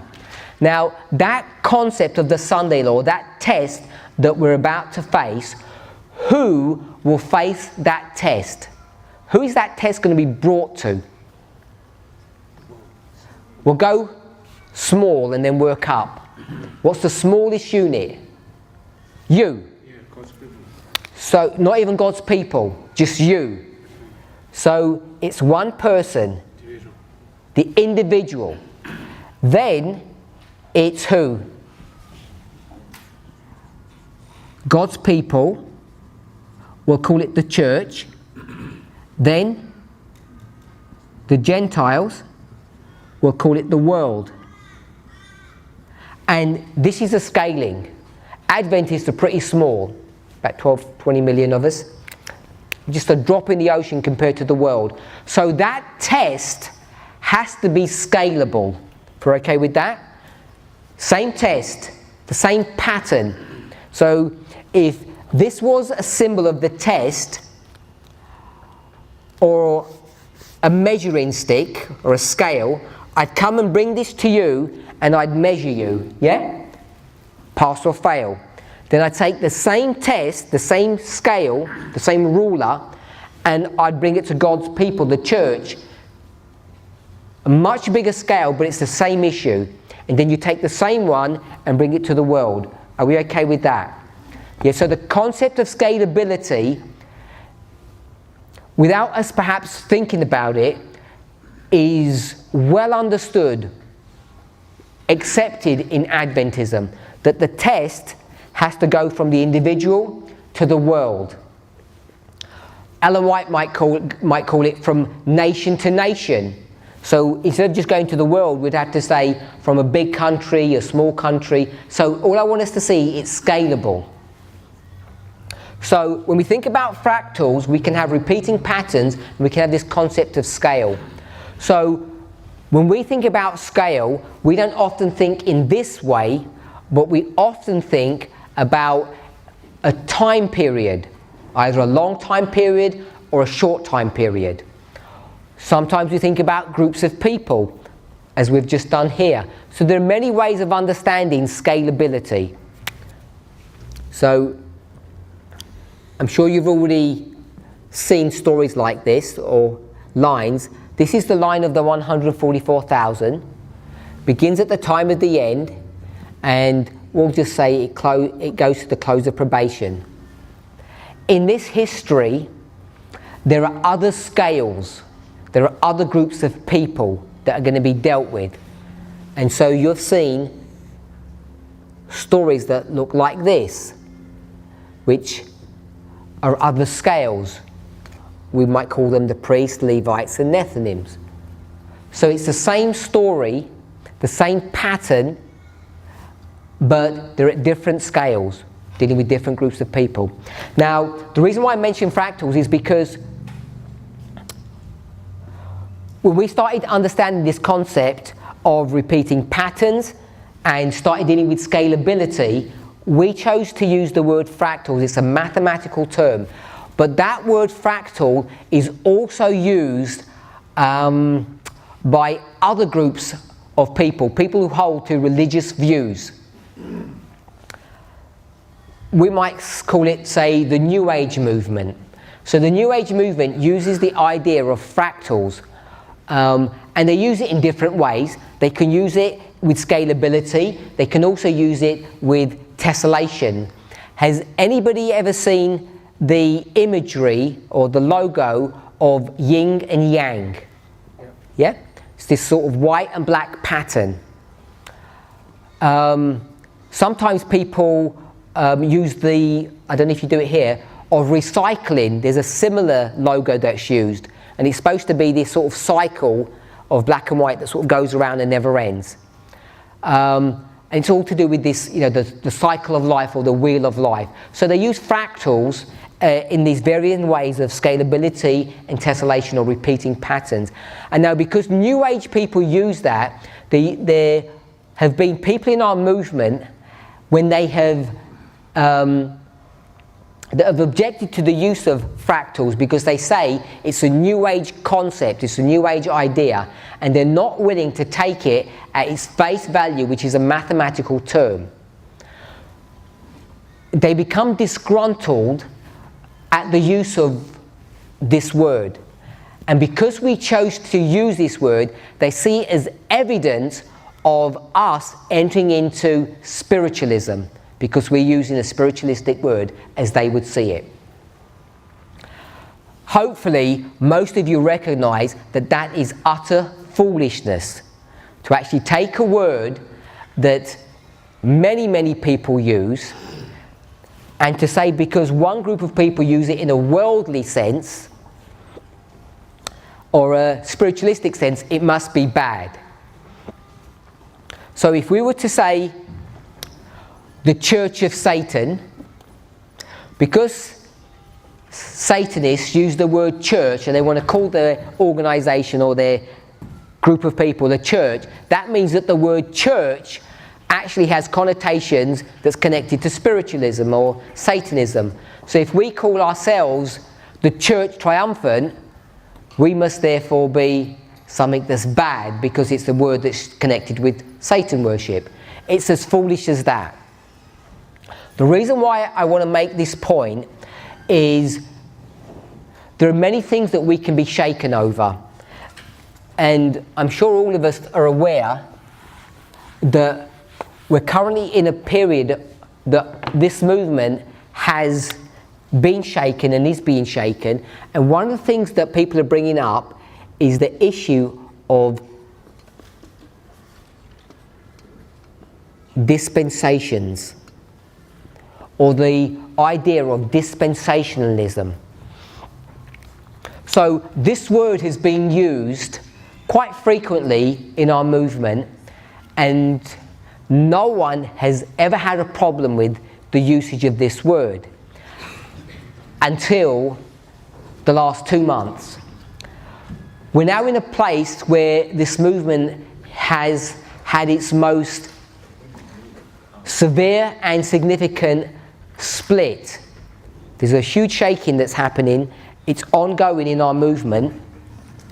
And one of the things that people are being shaken over is the usage of this word dispensation or dispensationalism and what that means. Now, the reason why people are objecting to it is because this word can mean different things to different groups of people. You've all heard of the term, taken from the book of Revelation, the false prophet. All of us are familiar with that, false prophet.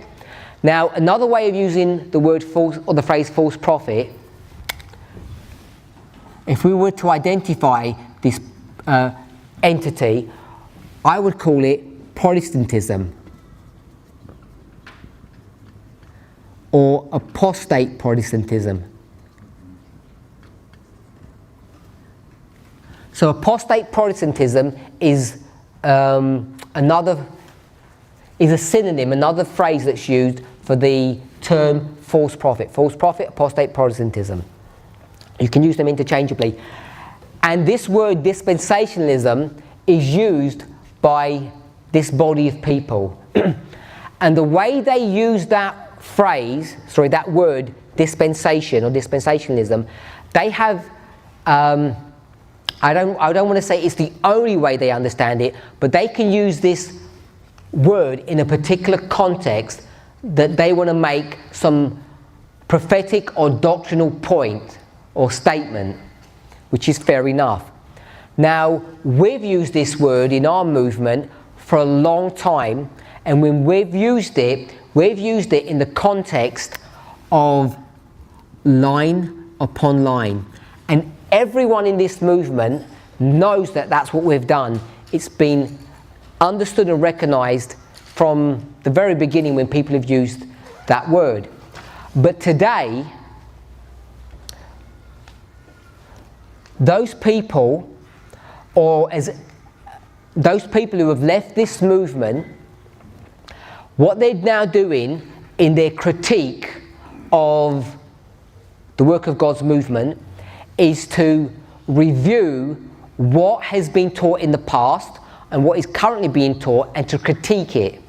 And one of the critiques that's come up, which is being used to say that we are now teaching error, and I use the word now teaching error, is that we use this word dispensations or dispensationalism.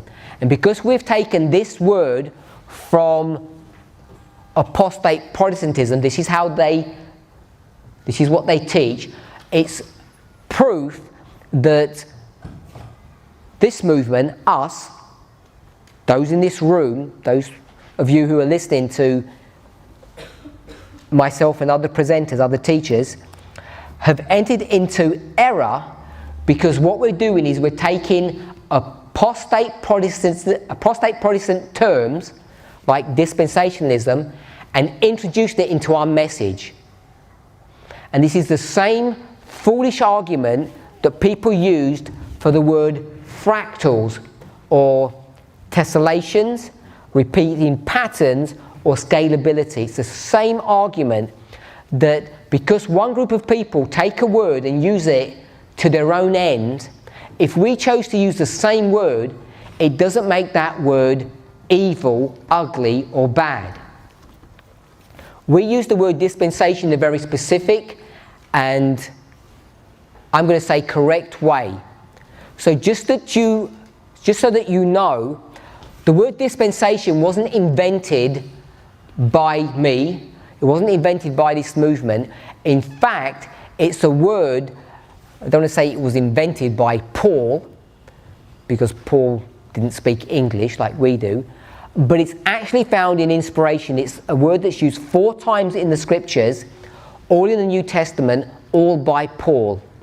It's in 3 books: 1 Corinthians, Ephesians, and the book of Colossians. I'll give you the verses. It's 1 Corinthians chapter 9, verse 17. 1 Corinthians 9, 17.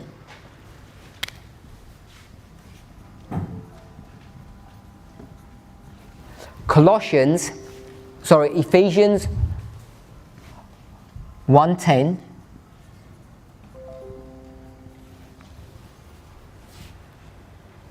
Ephesians 3:2. And Colossians 1:25. 4 verses all deal with the word dispensation. So I'm just going to read them to us. For if I do this thing willingly, I have reward. But if against my will, a dispensation of the gospel is committed unto me. Ephesians 1:10. That in the dispensation of the fullness of times, he might gather together in one all things in Christ, both which are in heaven and which are on earth, even in him. If ye have heard of the dispensation of the grace of God, which is given me to you ward, in Colossians 1:25, wherefore I am made a minister according to the dispensation of God, which is given to me for you to fulfill the word of God. So the word dispensation, if you look at its normal usage in the English, it would give one definition, but obviously in the context of inspiration as it's used here, it's a Greek word. If you went to the Greek word and began to break down what this word means, if you went to Thayer's definition of it, it actually means the management of a household or household affairs. So, I'll give that again.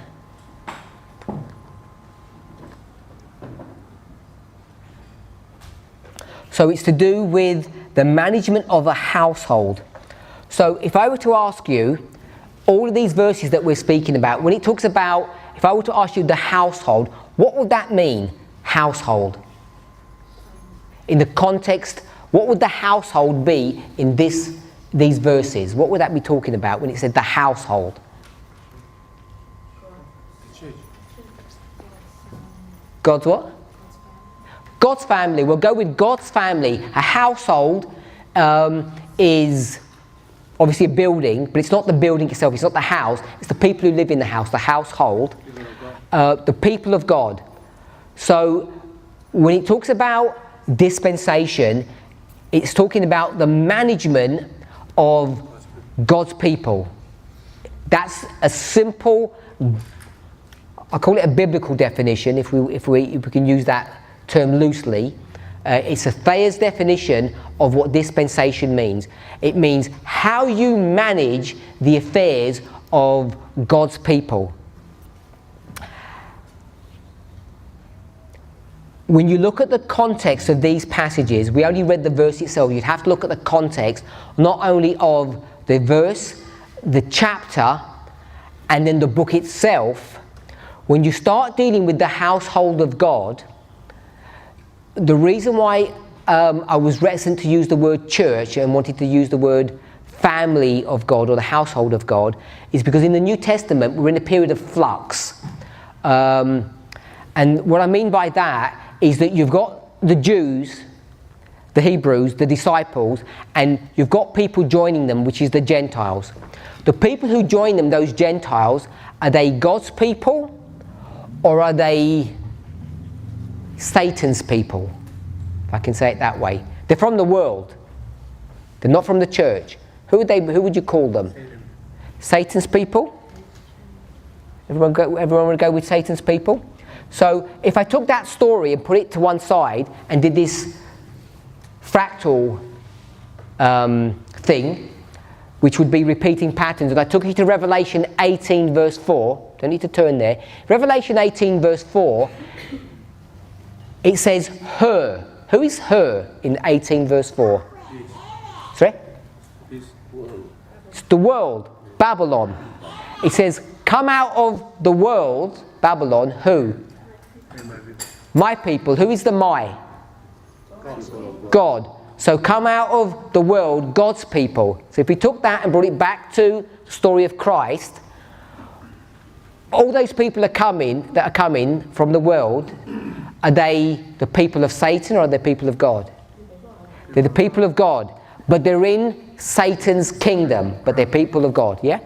So we're now dealing with the dispensation, which means the management of God's people. So is the management of God's people changed in the New Testament when Paul has written how God's going to manage things with his people? I'm going to say yes on two levels.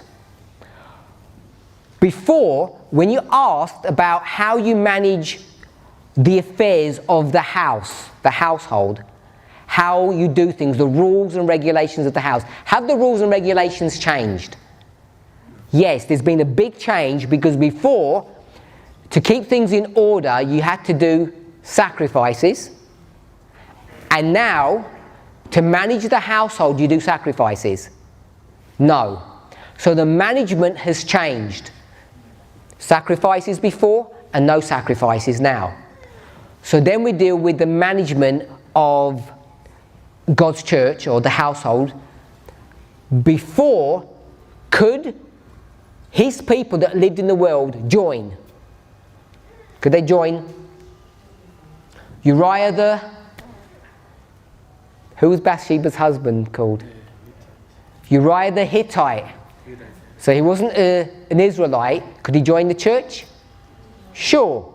So he could join, no problem. And now can Cornelius join? Yes. So has the management of the household of God changed at that level? No, it's not changed. When Uriah wanted to join, what was the rules? What was the management?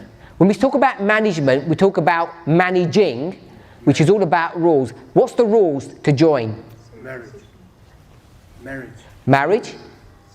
Circumcision. So he needs to be circumcised to join. as he marries the church. He gets to join the church. That's what you mean by marrying. The symbol of that is circumcision. Cornelius, does he need to get circumcised? No. What does he need to do? Needs to be baptized. So the management of God's household, has it changed? Yes. So there's been some management changes, but have the principles changed? No. No principle change. God's household needs to be managed before, if he said before the cross, needs to be managed after the cross. You need to follow rules. If you want to join the church and you're a Gentile, can you join? Of course you can join. The worship style, if I can say it that way, has changed. Before it was sacrifices, now it's not sacrifices. Those sacrifices were lambs before. The sacrifice now is Christ. So do we still believe in sacrifice? Of course we do. So if you just take the idea of sacrifice, there's been no change. But the management of that sacrifice has changed. So when we start thinking about dispensation or dispensationalism, the way this movement has understood it is the management of God's church has changed from one time period to another. So when people start telling you that this movement now is using dispensationalism and we stole it from apostate Protestantism, that is a flat, outright lie. We did not get the word dispensationalism from apostate Protestantism. Depending upon how you want to argue who actually wrote the English Bible that most of us read, the King James Bible, you can argue that it was written by Protestants in England, and when they wrote that English version, they decided to get that Greek word, and what did the Greek word mean? Management. The management of the household, or the management of God's people. We'll say the management of the church. They took that word, the management of the church, and they changed it into what? The word dispensation. And if you look at the regular meaning, the vernacular, what the common usage of the word dispensation, it would mean that in a certain time period you behave in a certain way, and another time period you behave in a different way. That's how Paul uses it when he says the dispensation of grace. What does that mean? It means the management of God's church in this period of grace is going to be one way, and in a different time period it was another way. Now, this word dispensation comes from another word which means the person who's in control of the house. We might call it the distributor, or we might call it the manager or the overseer, or the person whose job it is. So there's the management of the house. If you have a management, what do you need to have? A manager. So you have management, you have a manager. So you can see this word dispensation goes from the management of the house to the manager, and that word is broken down into two, which is the house, obviously, and then it's either, when it talks about the management or the manager, it's the one who talks about or instructs on the law or the rules and regulations of the house.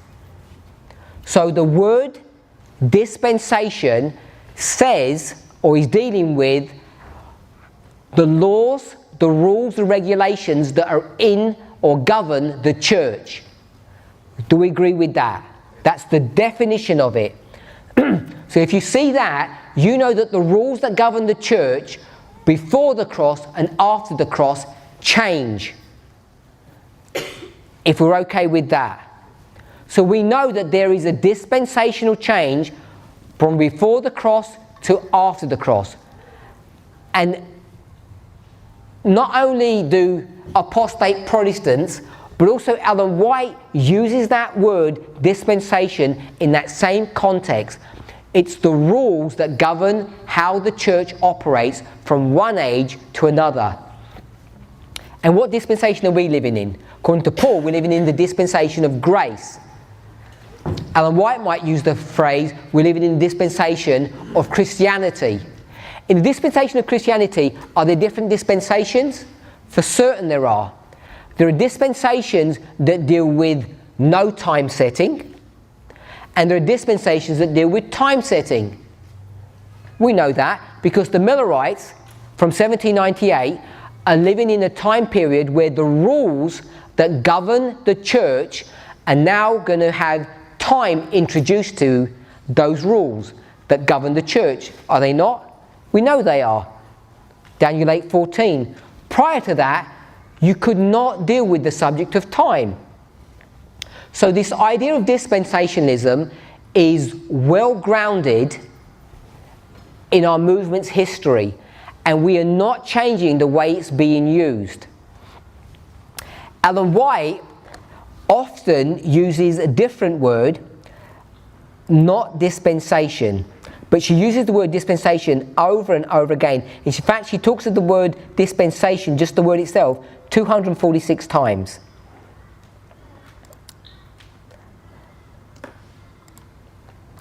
If we were to turn to the Great Controversy, this would be chapter 19, Great Controversy, page 343, GC 343, paragraph 1,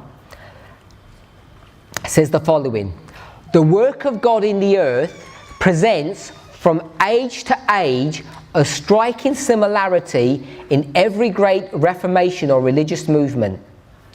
So I just want to take that one sentence and pick up a few words. She talks about striking similarity. Where do we see striking similarity here? We see repeating patterns, striking similarity. So we've got repeating patterns which are nothing more than fractals. This is GC 343, paragraph 1, chapter 19. So from age to age, we see repeating patterns. And that age to age is nothing more than Isaiah 28's line upon line, which is nothing more than how to manage God's household, the rules by which it's governed, which is dispensation after dispensation. So from one dispensation to another, we see repeating patterns.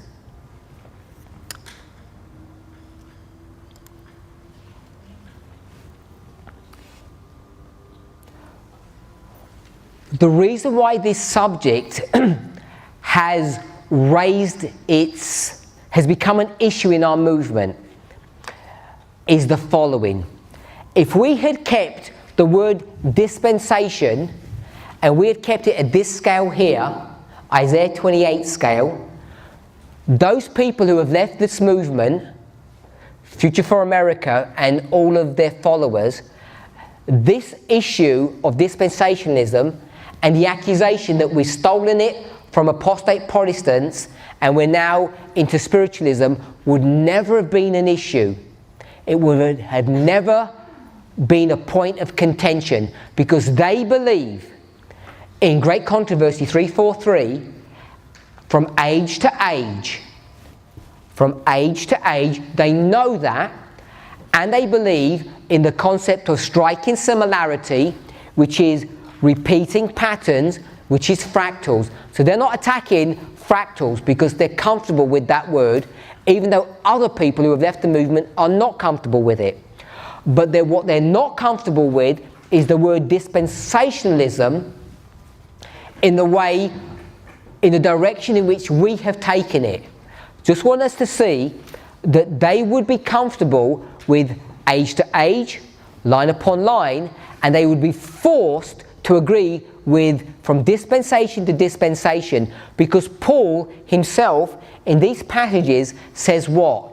The dispensation of, do you remember what he said? Of grace. The dispensation of grace. When does the dispensation of grace come into effect if we were thinking here? Where would you be in the dispensation of grace? Just according to Paul's, just a general concept or an idea that Paul would give you. When would grace begin? Genesis 3, the fall of man. No. It'd be here. Because he says, you're in the time of grace now. If you went to the book of Galatians, it says, before you were under a schoolmaster, and now you're under a different set of rules. So, Paul's usage of the word grace, if you went to Hebrews chapter 8, he says, after those days, maybe we should turn there because people are turning there. So you're familiar with the passage, Hebrews 8 verse 10, my brother tells me. It says, for this is the covenant that I will make with the house of Israel after those days, saith the Lord.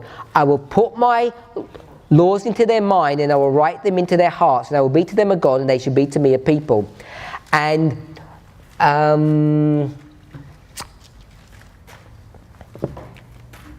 verse 11, and they shall not teach every man his neighbour. So we're not supposed to teach each other anything. We don't need to teach each other. Why? Because all of us understand things by ourselves, because the Lord's in our own heart. This is grace. This is the power of the gospel, or being spiritually minded. These are all synonymous terms that Paul uses. So when he says grace, or the dispensation of grace, he's talking about the history of Christ, beginning from Christ onward, or what we might call the dispensation of Christianity. So when we start talking about the dispensation of Christ, or the line of Christ, when FFA and their proponents would say that we're picking up an apostate Protestant term or concept with dispensationalism, they need to answer, you need to be certain that how is Paul using the concept of that very same word, the dispensation of grace, how is he using it? Is that the same way as apostate Protestants are going to be using it? Now this becomes a subtle argument, because the way apostate Protestants are going to use it is they're going to say from one dispensation to another there are going to be big differences or different tests or different issues, and that's why this issue has become a subject of contention. Do you remember this story here? The story of the 25-20. The 25-20 is one subject, the scattering of God's people. It can be broken down into how many parts? Two parts. The Millerites would call it two desolating powers. Paganism, papalism. Pagan persecution, papal persecution. Two desolating powers. So, in this story of the scattering, which is the management of the household of God, it comes in how many? I'm going to use the word dispensation. Two dispensations. Paganism and papalism. So the pagan persecution, the pagan dispensation, can then be subdivided into how many portions? 4. We go from 1 to 4. So this concept is nothing new. It's well understood because it's part of the subject of these charts. Now, in each story, you can see that there are specific issues that are going to be addressed or that are going to be dealt with. Specific tests that God's people, as they go through each one of these dispensations, they're going to have to deal with. What people can become confused about is that we need to understand these issues at two levels. How many dispensations is this? 1 and 4. It's 1 and 4 at the same time. Now, the issues that they're going to be dealing with are different issues. So there are 4 different issues, which means they come one after another. 1, 2, 3, 4. So it becomes a story of progression, how you get from the beginning to the end. But also, each one of those small histories, trouble with the Babylonians, it's the same trouble with the Greeks. It's the same trouble with the Romans. So they become a repeating pattern, which is right here. So we need to understand this issue in multiple ways. It's progression, 1, 2, 3, 4. But it's each of those histories that becomes a repeating pattern. We could call it persecution, persecution, persecution, persecution. Just the same thing over and over again, repeated. So there are 2 ways to understand this: repeating patterns and progression. So if we can keep that in our minds, we also want to see that in this one dispensation, there are 4 dispensations. And you can already see, if you've got 4 dispensations, how many waymarks do we have in this small history here? 5. So you've seen this idea being developed over perhaps the last 6 months, probably longer. And we're just going to finish here.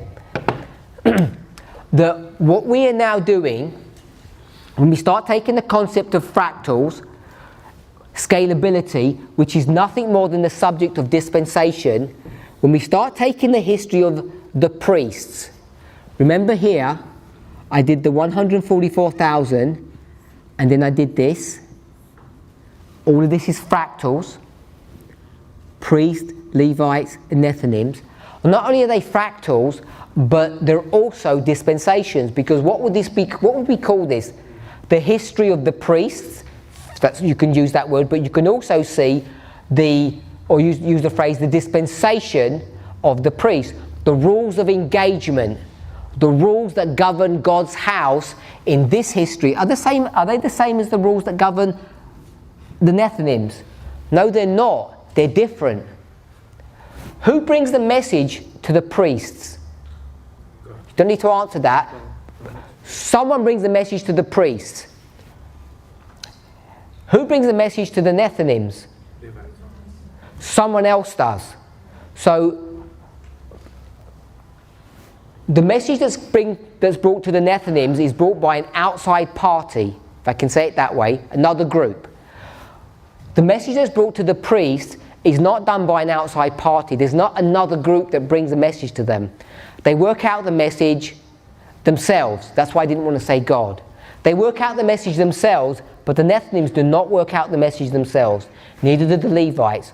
So the rules of engagement, the rules or the management of the household of God is different in each one of those 2 histories. We can see that. The word dispensation means how you manage God's house. That means that dispensation is different to this one. So it's a dispensational issue. No one had a problem with that until recently. And the reason why we're having problems is because when you take this history, what have we done? We've taken our cue. We've gone back to this story here, and we've said this history of the 2520, these 1260 years of pagan persecution, which is how many dispensations? 1. Which was part of this dispensation, so it's 2 dispensations, but this one dispensation here, what could we do? In fact, not we, but what is the Bible instructing us to do? To take that one dispensation and turn it into 4. So we took that idea and we went to the line of the priest and we did the very same thing. Divided it into 4 dispensations. In Isaiah 28, we didn't talk about dispensations. We spoke about 2 models. The model of geography and the model of agriculture. And it's well established in this movement that the model of agriculture is in how many steps? 4 steps, or 4 dispensations. What's the subject of agriculture dealing with? The subject. It's not the house, it's what? It's the field. The field is where everything lives, just like everything lives in the house. So the rules or the management of the field here, is it the same as the management of the field here? No, it's different. How do you manage the field here? You plough. How do you manage the field here? You sow, and then you allow the plants to grow. We'll call that the former rain. The management of the field here, we'll call the latter rain, and then we'll call the management of the field harvest. So the management of the field, taking a, don't want to say a biblical definition, but with the definition that's given in Strong's and Thayer's, if we can call that a biblical definition, the definition of the Greek word dispensation, the way we use it is completely consistent with everything that we've been teaching for many years now. There's no difference. When you start taking the agricultural cycle and you start dealing with the management of that field, it's the very definition of what dispensation actually means. So the management of the field is different in each one of those stories, the way the rules work. So what we have done is we've taken this and said this is how many lines. It's one line that goes from here to here. Therefore this is 1, this would be 2, 3, 4. This is progression. We can all see that. It's not repeating patterns. But what can we do? Babylonian captivity, Medo-Persian captivity. What's the repeating word? Captivity. So we've got captivity that repeats. Does it look slightly different? For sure, which is progression, but it's repeating. So here, what should we expect to see? A repeat. But the repeating theme is not captivity. But we have to see there's some kind of repeat that's going on. So what I'm going to say is, I'm not going to use the word captivity, I'm going to use the word test. So what's going to get repeated? That we're going to be tested at each stage. So the management of the field here, how do you know you've passed the test? What would you have done to the field? You'd have ploughed it. If you had ploughed the field, you would have got to the end of the ploughing where you would have said, all done, everything's good. When you test something, you go and examine it. I could have put examination there, but I've chosen to use the word test. All finished? What's the next thing you've got to do in your field? You've got to sow the seed. So as you've sowed the seed, how do you know the seeds have been sown? There was someone there checking it, but days, weeks, months later, what do you see? You see plants coming up. So they've come to this place and you can examine it, or you've been tested. Are there any seeds here? Are there any plants here? No. So the test is separate. Sowing of the seed, the ploughing of the field. There's totally different issues. Here, I used the word sowing, but we could have used the word rain. We could have tested or examined to see if the rain had come. This is both rain. Is rain rain? It is. It's the same thing. Are they different types of rain? Of course they are. They have different properties, different natures to them. The plants have changed substantially. This was a sapling or a germinated seed, and this is a plant that has fruit. There's no fruit here, there's fruit here. So you can see that in each dispensation, the rules of engagement are different. And here, it's harvest. Harvest looks nothing like ploughing, does it? It does. Because here, what do you do with a plough? You cut weeds down, and here you cut your harvest down. So it has similar properties, but as you said, it looks nothing like it. It's totally different purpose.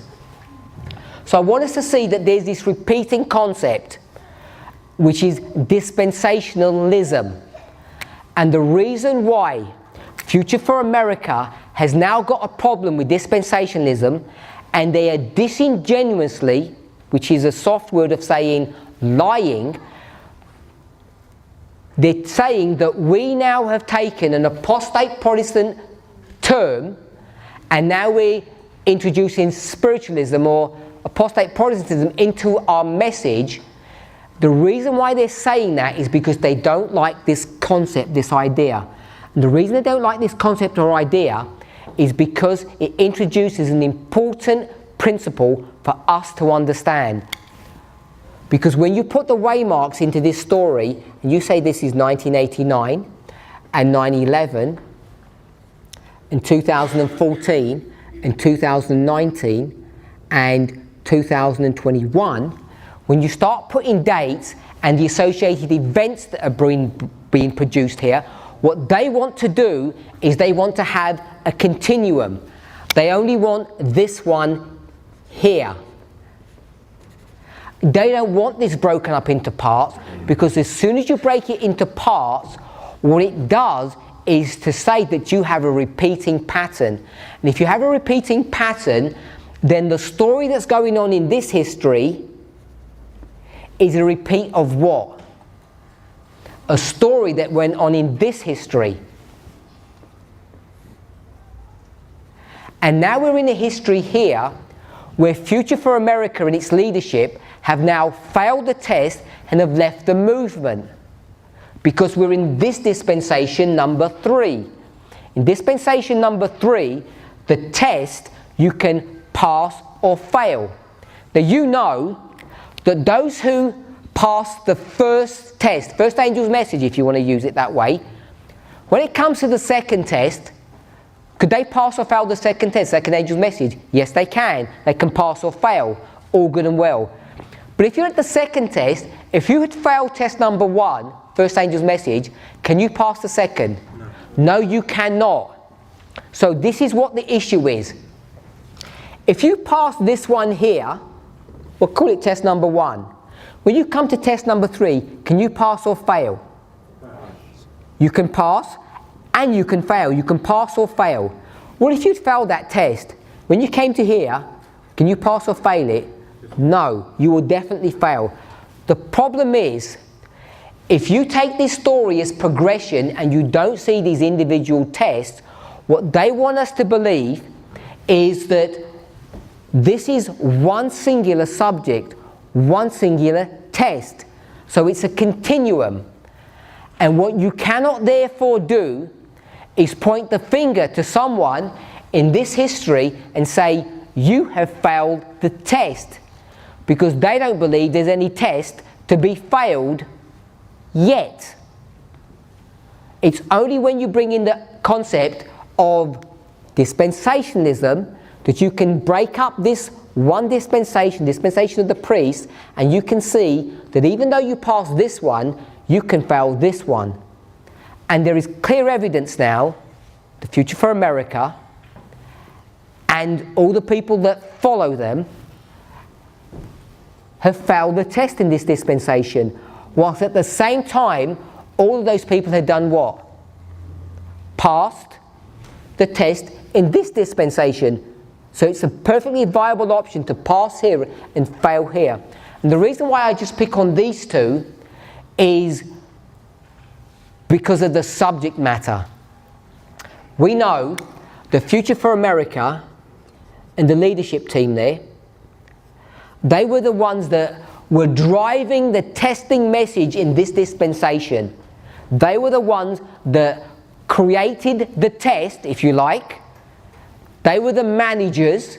They were the ones that were dealing with all the rules and regulations of how to manage the household of God. So they not only create the test, they pass the test. All good. But if you come to this dispensation, what they're unwilling to see is that now we're under new management. Because that's what this story teaches you, that we're now under new management, and if it's under new management, what would you get? You'd get new rules, new ways of managing the household of God. And they don't want new ways of managing the household of God. They don't want a new management. What do they want? the existing management, so therefore they cannot accept the concept of dispensationalism. That's why this has become an issue. Because if we had just kept dispensationalism at this level and taken the straight "Thus saith the Lord" version of how the word dispensation is used in the scriptures, they would never have argued or fought against this point. It could never have been a problem. But it is now, not because we have the dispensation of the priests, no. It's because in the dispensation of the priests, just like the dispensation of paganism, there are 4 individual dispensations in that story. This is not something that we made up or created. It's not just taken from the agricultural model, from ploughing to harvest. It's inbuilt in the 25-20. The 25-20 is always our reference point to get virtually every single truth. I say virtually because I'm not aware of every one of them, but I would say 100% of the time, all of our truths are built upon, in some shape or form, the 25-20. The concept of 4 individual tests, 4 dispensations are here. New management, 3rd step, 3rd empire. This is new management. They're not the Babylonians. They're a new power. This management team is the new one. It's not Future for America, and that's why they are targeting this concept of dispensationalism. They're not attacking line upon line. They're not attacking fractals. They're not attacking repeat and enlarge or repeating patterns. They're not even attacking the 25-20. They're just saying dispensationalism is a apostate Protestant term, because apostate Protestants say, this is their version of it, FFA's version, that you have specific tests that only are applicable to one dispensation, which is exactly what this model is teaching. It's not an apostate Protestant term or concept. It's a concept that's taken from the 25-20, which we have borrowed, which we have used. We have overlaid an agricultural model, which you can see clearly has 4 different tests, 4 different issues. And the problem is that the management here is different to the management there, and therefore it opens up the possibility, which now has become the certainty, that Future for America have fallen off the path into the wicked world below, because they no longer set the rules of engagement of how the household of God operates. They did it here. They create the rules and they pass. The new manager here, the management team here, create the new rules, and therefore they pass those rules as well. And if you don't agree with those rules, you fall into the world below. And it's clear to see by their own testimony, the Future for America no longer agree with the rules, with the management of the household of God. Therefore, by definition, they are no longer in the household of God, having fallen into the wicked world below. And it's all symbolized by the rejection of the word dispensationalism. Let's pray. Heavenly Father, we thank you for your goodness and mercy. We want to ask and pray that you would be with us, guide us, and bless us. As we study the concept of dispensations, of dispensationalism, and what it means to us as a people, help us to not only study for ourselves, help us to become in tune with your voice speaking to us. Help us to see the dispensation in which we are living, the work that you are doing for us, the rules by which your house is now to be managed. We pray for this blessing in Jesus' holy name. Amen.